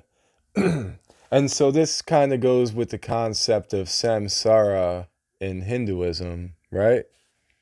Until you ultimately reach Brahma or something like that. Yeah, fascinating. Absolutely fascinating. We shed egos like a snake sheds its skin. Yeah, I guess so. I do wonder if there is some stream of consciousness flowing through these different life experiences, and we are building up these egos and shedding them. Ego is flesh desires. We're spiritual in the flesh. We're naturally love and caring. Love is the highest vibration. Sure, sure. Right, emotions, societal expectations, etc. Samsara. I remember reading that. Yeah. Yeah, so I do think you could also make a strong argument that love is the highest vibration, and love is pure consciousness. True is that ultimate consciousness is that the ultimate collective consciousness. Sure, that's definitely possible. But I still wonder if we're flowing through this stream of consciousness in these different lives, maybe, and we're building up these different egos. Do we hold on to a small aspect of them as we go through in some type of way? And is that what starts to shape someone's overall spirit throughout the course of things? Like, and that is that why we get flashbacks of past lives, and maybe people have habitual patterns that might seem to echo through their different lives from their ego. It might be like tiny echoes of that ego that might seem to pop up like waves in their repeated lives. Yeah, what we really are is conscious beings traveling through time. We definitely are conscious beings traveling through time. I think that's unarguable unless you want to completely deny everything. We are definitely conscious beings traveling through time. Black Op, you said, we always will, sir. We were given free will from the Creator. Hmm. From what Creator? Which one? I've kept certain things from my past lives. It has shaped me, and deja vu from past lives, or full blown memories, right? I felt that way too, and I wonder if I'm just crazy, if the human mind is creative enough to come up with these structured narratives that are deeply hyper realistic. There's just no way. There's just no way because I've had those same feelings and those experiences, and sometimes it's different memories through it. Everything comes back: the smell, the sound. Even if I'm listening to like an old song, I feel like I've listened to that song back when it came out. You, big potato. I don't know where you came from. I'm not gay, but you have hate in your heart for me. Man, I'm gonna have to, I'm gonna have to, yeah, I ain't got time for that. Thank you, though. My girl's upstairs. We don't need none of that nonsense. There's only one creator. He gave us free will. You choose to do evil or good. From that, we have what we call the ego. I wonder, does that creator, he gave us free will. I don't believe that the creator is a he, and I think that free will is a paradox that can't be solved through inserting a creator, especially not a anthropomorphized he creator. But I appreciate where you're coming from. Yeah, exactly. So you you not remember your past lives. I do have memories of past lives through different stages too. Intimate intimate memories like, but maybe again the same way our brains are really creative at coming up with structured narratives in our dreams.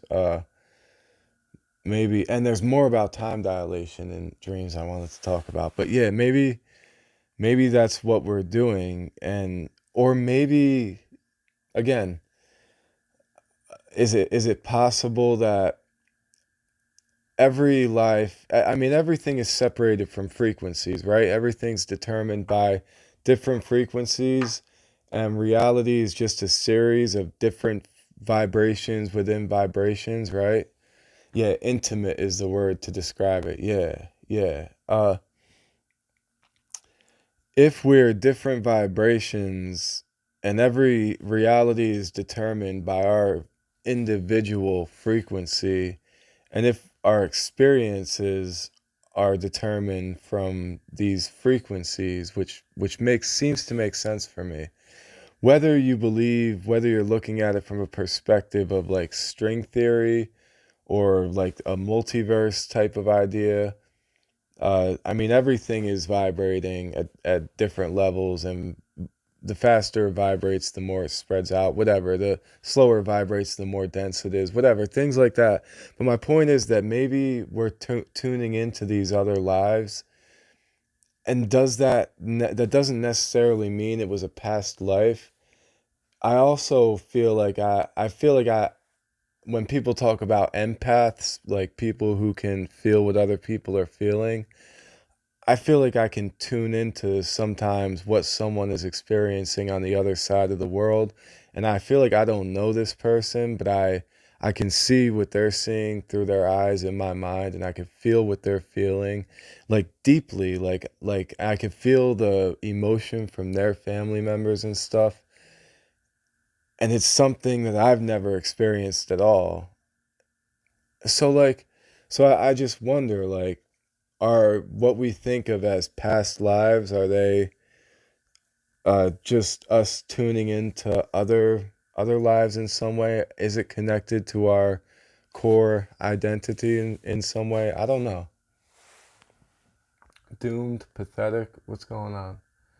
I do not have memory of any past lives. That's why I asked your experiences, Death Star, because I thought it might be just be nothing after death, like a black. Yeah, yeah. What we call God is the collective consciousness of all living things. We are expression of the said frequency in flesh. Okay, I appreciate that, Black Op. Okay, I appreciate that. So then there's no reason to call that God a he, right? Because the collective consciousness cannot take the identity of a he, I don't think. Yeah, empaths. Yeah, I know what you mean. When I died the first time, I reviewed, experienced someone else's life. Right. So essentially, I think most of us can agree that we're all connected, right? In some way, we're all energetically connected. We all come from the same source. We all are the same source, self expressing in different ways, right? It's not coon beef. You continue to exist. Oh, it's not coon beef. You continue to exist. You lose your ego, but you still exist. Hmm. As coon beef said. It might just be nothing after death, like a black dream. Yeah. You continue to exist. Yeah, you lose your ego, but you still exist. Right. But then, right. So this is where we get everything is connected. We're all one. I agree. So, and honestly, I don't see how anyone can like there's such a strong argument for that. You don't even have to like believe in any religion to accept that. But so you continue to exist. So it's not just a black dream, right? Yeah, yeah, you were talking to Coon Beef. Yeah, I got you. So like do we keep our consciousness? You're saying yes, but we lose our ego, and our ego is what's connected to this individual experience or these individual experiences in this life. Okay, so when we're talking about keeping ourselves, are we even keeping enough of ourselves to really matter? Like, I mean, we exist in our dreams, right? Yes, we do. I mean, exactly, exactly. I agree. So, I don't believe that there's such a thing as black dreams, honestly. I mean, you can be in the darkness in your dream. Sometimes that does happen, I guess. But if you're able to become lucid, you can always create images in that blackness and turn them into scenes and scenarios. And again, I'm working on an ebook that I'll have out really soon on a lot of really practical tips on how to induce different lucid dreams in different scenarios. And these are all proven, well proven methods. But so, yeah, so like, I guess the most depressing part of all this, or the most damning thing about all of it is, sure, maybe we keep a piece of our consciousness, but if we don't get to keep the beautiful individual specific memories that we experienced in this individual reality, like, then are we even, are we still ourselves in the way that we think of it? Yeah, it's like dreaming when you're dead. You feel a lot and regret kicks in. Fuck, the regret was like hell. Yeah. Yeah, I get that, man. And I think I honestly I think you're probably right. And I'm sorry if you're not a man. I'm sorry. I don't know. But yeah, like, and then at the same time, okay, I wish I could tell people I love them. I kept thinking after I died and left my body, damn, I wish I could tell people I love them, right? That would be the biggest thing. But I've also heard a lot of people that speak about transcendence when they have those experiences, and Michael said, Mijo, I have a sueño that I'm trying to go home. Why it's a mission being chased and whatnot. My gun never works. Oh, is that a dream? I'm sorry, I don't speak Spanish. Are you saying you had a dream about that? Your gun never works. Yeah, that's similar to like when you're trying to punch someone in a dream and it doesn't seem to have any power. That's where lucid dreaming can help a lot. I was able to start having. I mean, I had nightmares where I was haunted by Freddy Krueger. I was able to annihilate him once I started learning how to lucid dream. So you can make your gun work in your dream if you learn how to effectively lucid dream.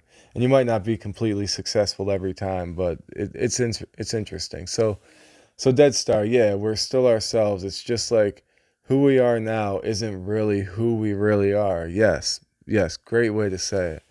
So when you die, it's like an ice bath, a shock to your perspective and opinions of things.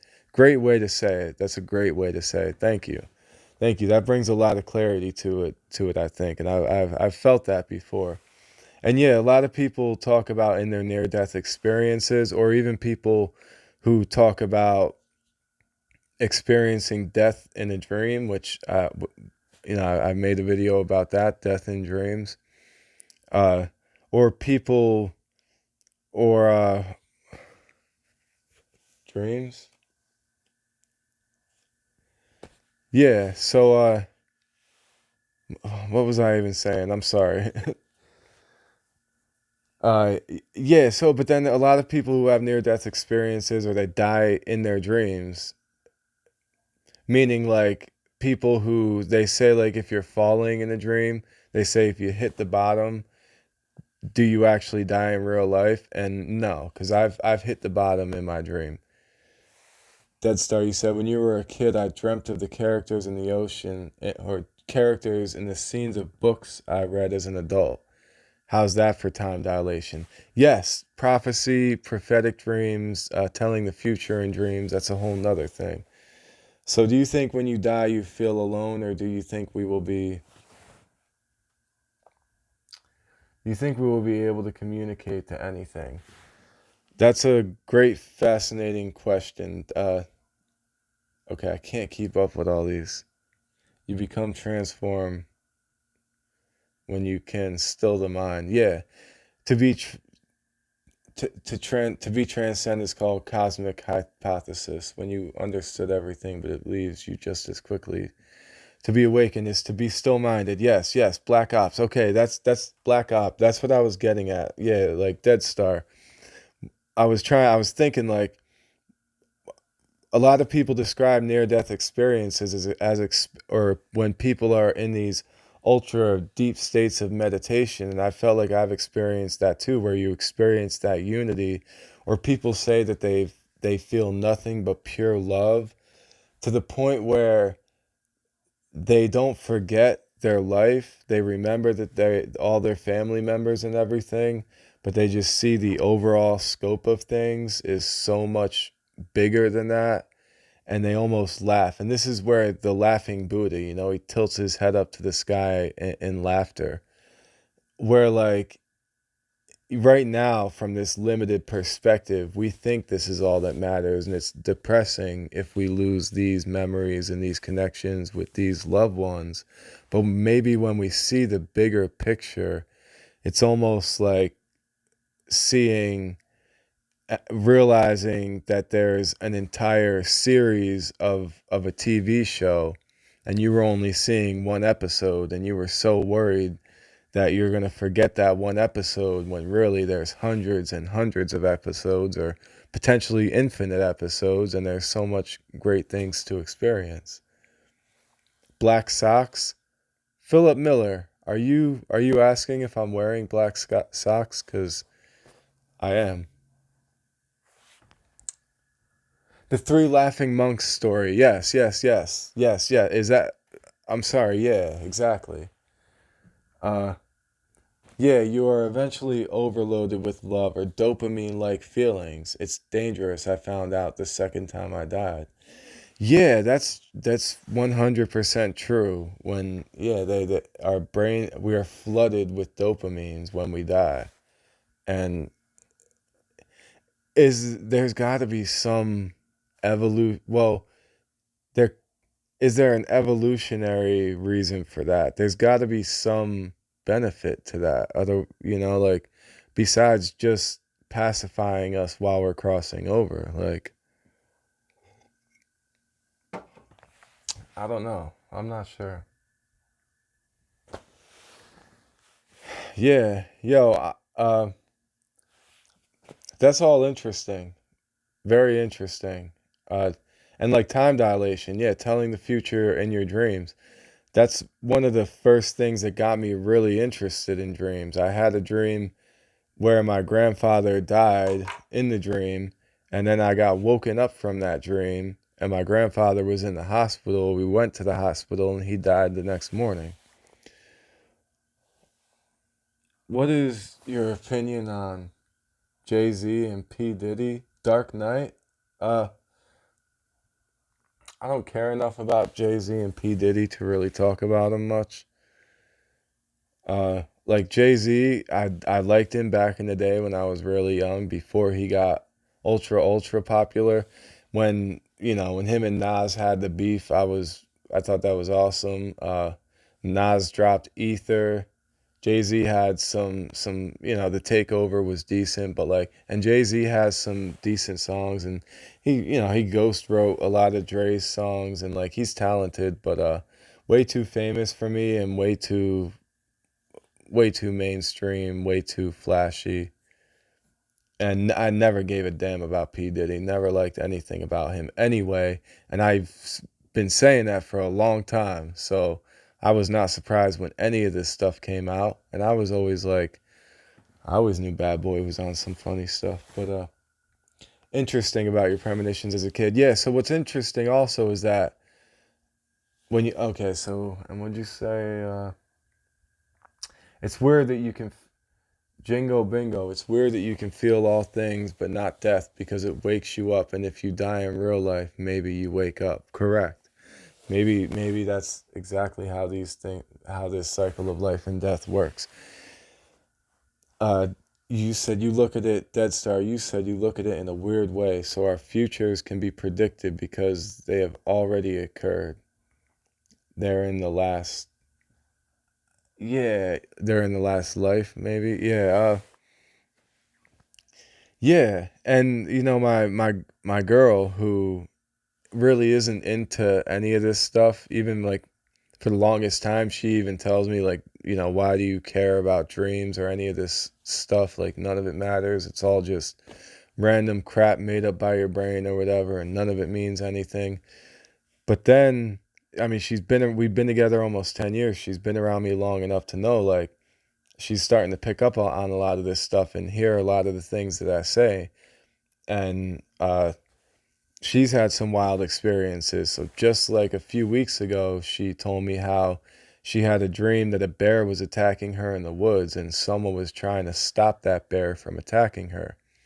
Then the next day, her mom called, and her mom lives 12 hours away on the other side of the country. Her mom called and said, she's like, I had a dream about you last night that there was a bear attacking you and I was trying to stop it from attacking you. She's like, was it a black bear? She said, yeah, it was a black bear. So like, and I've interviewed someone, a dream analyst, and she talked about how she had shared dreams with her son, and just so much. What books or authors do you like to read? Carl Jung, Joseph Campbell, Manly P. Hall. Yes, all of them. Oh, the Aboriginals in Australia refer to the afterlife as dream time. Yes, Dead Star. Uh, I have a video about the history of dreams, and that's the first thing that I mentioned in that video. It's on my YouTube channel. You can find it.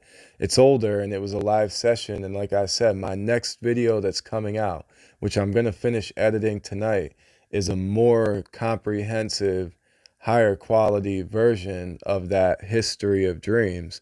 And again, yes, you're right. I talk about the Aboriginal Australians and their dream time, but that they believe is literally another reality where their loved ones dwell, and their entire theology goes back tens of thousands of years, and they even have cave paintings depicting visions from this dream time. Dead Star, you said you're Gnostic. I get the Jungian approach. Yeah. Thank you. Thank you for the sub. I appreciate it, man. Yeah, I'll be dropping that video on the history of dreams soon, and I have the pictures of the cave paintings from the Aboriginal Australians. You're right, man. You're so on point. And what was that?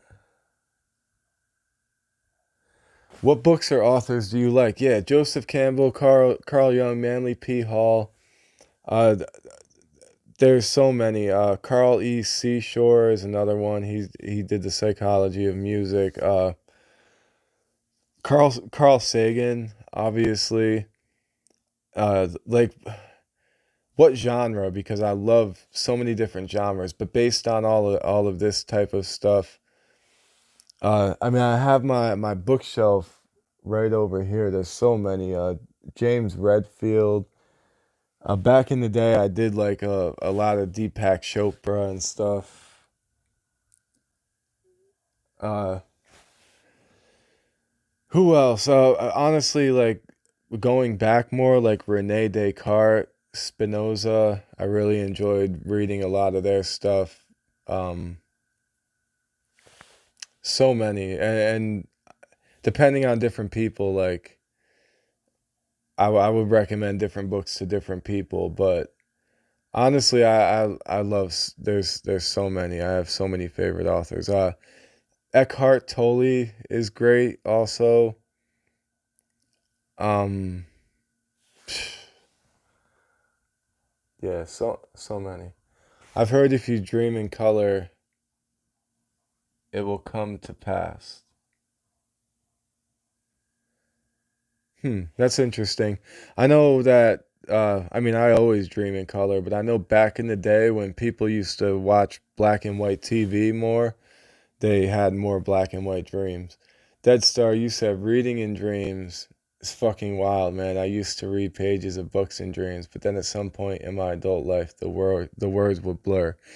Yeah, because you know they say that our rational faculties of the brain are not active when we're dreaming, or they're not as active, and that's one great way to it's like for a dream test they say try to read something or read something and then look away and try to read it again, and it might be jumbled or different the next time, or try to write something down and then look away and look back, and if it's jumbled, or looking at clocks in dreams and stuff like that. Yeah, that's an interesting conversation. I've actually done some polls online about that.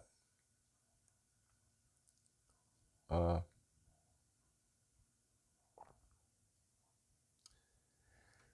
Hear me out. Completely random, but what if ghosts aren't dead, but it's just the future slash past of people doing stuff that somehow made its way to our present? Yeah, sure. That gets like a little complicated because like,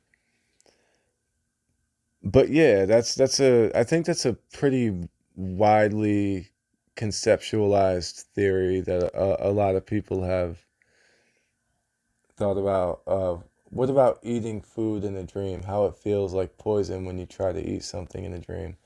You experienced that? No, I have not experienced that. I've actually haven't heard that either. Uh, I have experienced some of the greatest, most amazing flavors in a dream. When I eat in a dream, it's almost just like how things can be like hyper real. The even flavors have been extra hyper realistic to me in dreams.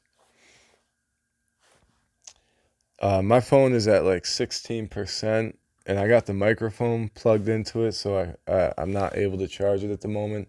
I got my homie coming over maybe next weekend, maybe the following weekend. I've been saying it, but he's gonna fix that computer for me so I could live stream more effectively.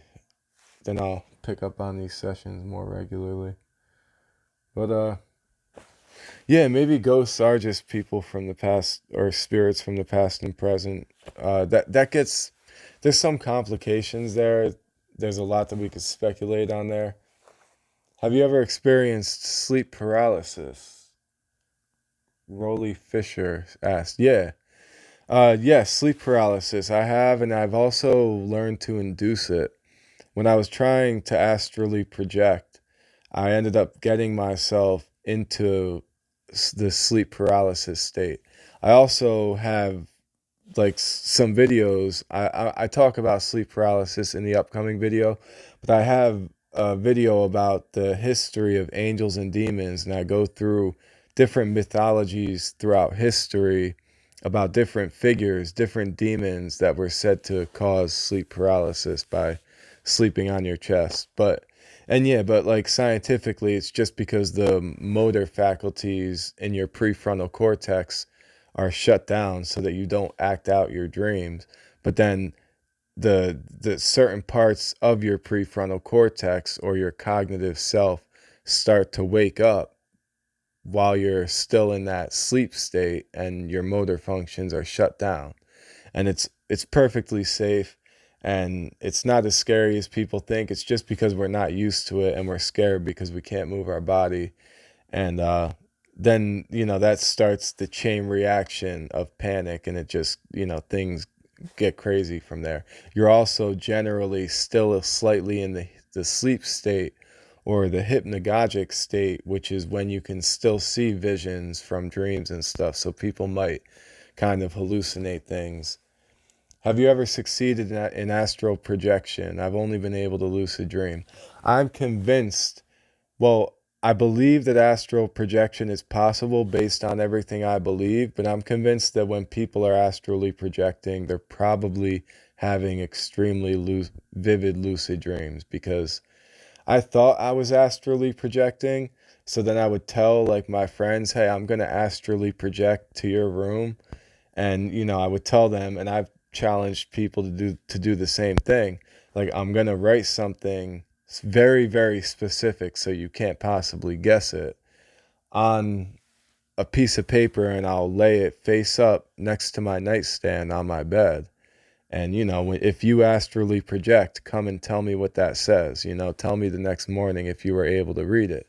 And I would tell people to do that too. And I would try to do it with them. And I was never able to do it successfully. The one explanation for that would be that uh, the astral realm is not a direct reflection of this reality, but it's a slightly offset parallel to this reality.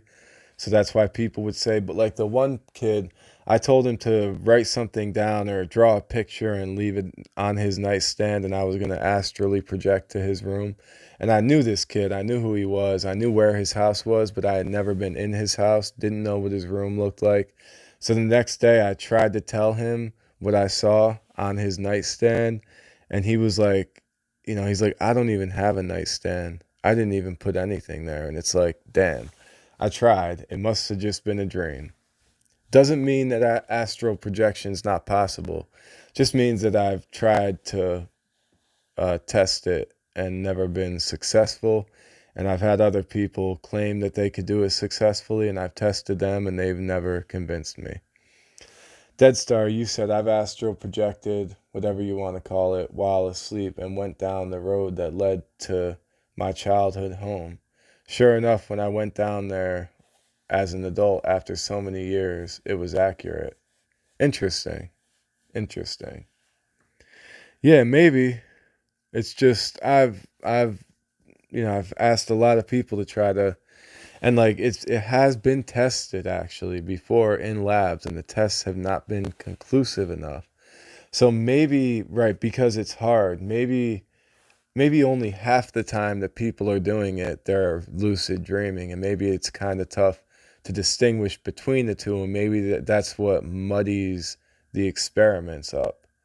So maybe sometimes it really is happening.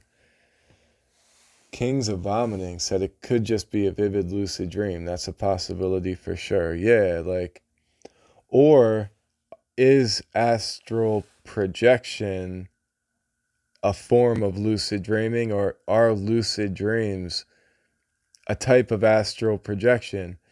Are dreams other slightly parallel realities to this world? Are they other dimensions that are parallel in ways to this world? And is the astral realm the same thing as maybe dreams? Maybe they're all parallel worlds. I think astral projection is more of a conscious state that takes practice. Yeah. Well, yeah, and I mean, I did practice it a lot, and I experienced all of the sensations that people claim to experience when they're astrally projecting. The silver cord, the vibrating body that keeps vibrating until it separates. All of these things, just extending of the conscious mind. Yeah, yeah, yeah. That's possible. It's possible, but like. Yeah, I mean there's a lot to that. My phone is at 11%, so I'm probably gonna call it a night soon. I appreciate all you people so much, yo. Uh, all of you, honestly. Kings of Vomiting, Dead Star, uh, Raleigh Fisher. Oh yeah, with the sleep paralysis. Yeah. Uh, Joe Cole. I've heard if you. Oh yeah, the dream of color. All you people, Jingo Bingo. Who else? Who else was up there? Black Op.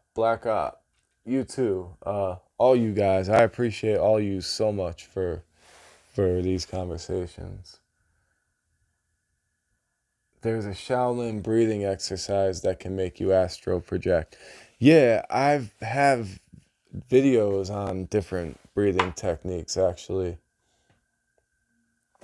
Not for astral projection specifically, but I've done that. There's a one of my favorite books of all time is called Astral Projection and the Nature of Reality, and it talks a lot about quantum physics and a lot about the some of the breathing techniques and stuff and the actual experiments that have been conducted on astral projection. And but at the same time, because I was becoming effective as a lucid dreamer and I was reading all these things about astral projection, I feel like I may have fabricated those into my experience. I may have molded my experience around that that understanding that I had built up. Justin, you said I've been clean slash sober for 3 years, but I walked by a bar where I used to get drunk at, and I thought about a drink but walked away. That night I had a dream that I relapsed. It was kind of scary. Yeah, stuff like that can be scary, but it can also be beneficial psychologically. I'll be in touch. Good chatting with you too, Dead Star. I appreciate it. Definitely hit me up. You said you mastered the breathing exercise. Okay, there's only one that works. Okay. Okay, are you absolutely positive about that? You might be right. I can induce an out of body experience from it. That's what I thought I was doing. But have you ever, I know you said you traveled down the road and those things were accurate. You should really like specifically try it like uh you could do something like this. And I this is literally what I tried. Like open up a book, any book, don't look at it, and like when you go to sleep at night, make sure it's dark. Don't cheat yourself. Open the book and leave it open on your nightstand. And then astral project. Try to see what it says in that book. As soon as you come back from astrally projecting, get up and don't look at the book, but write down what you can remember while you were astrally projecting, and then see how much of it matches what's actually in that book. Things like that. You said it's dangerous, though. That works the best. Okay. Yeah, I'm just saying. But then there's also there may be the psychological effect that might build up sort of like blockages or walls. And that's what some people have told me. As soon as you enter the analytical state of mind, you immediately block out the connection, which I'm like, sure, that's a possibility. We know that our consciousness and our intentions have a direct effect and a quantum effect and things like that, sure. But it also just sounds like a good way for them to explain their way out of anything. Like, as soon as you try to test it, it builds up a blockage. Like, come on now. Do it with the Bible. It don't matter what book you do it with. If anything, mate, you'll literally fall to the ground after performing this breathing exercise and view your body. I'll reach it too. Yeah, I know plenty of breathing exercises that'll make me fall to the ground, but maybe not view my body, but nah, I can show it to you. Okay, cool. Definitely. Hit me up on that in the future because my phone now is at 8% and it's probably gonna die, but yo, definitely stay in touch. I ain't going nowhere, so I'll be around. You'll definitely be seeing me active, and I'll keep an eye out for your name, Dead Star. Justin, all you people, I appreciate all you so much. This has been a lot of fun. This actually, I didn't even get to the questions that I had in my notes there from other people, from other. I haven't even wandered over to Facebook to see if anyone left a comment over there since like the very beginning here. But I appreciate you guys so much. I really do.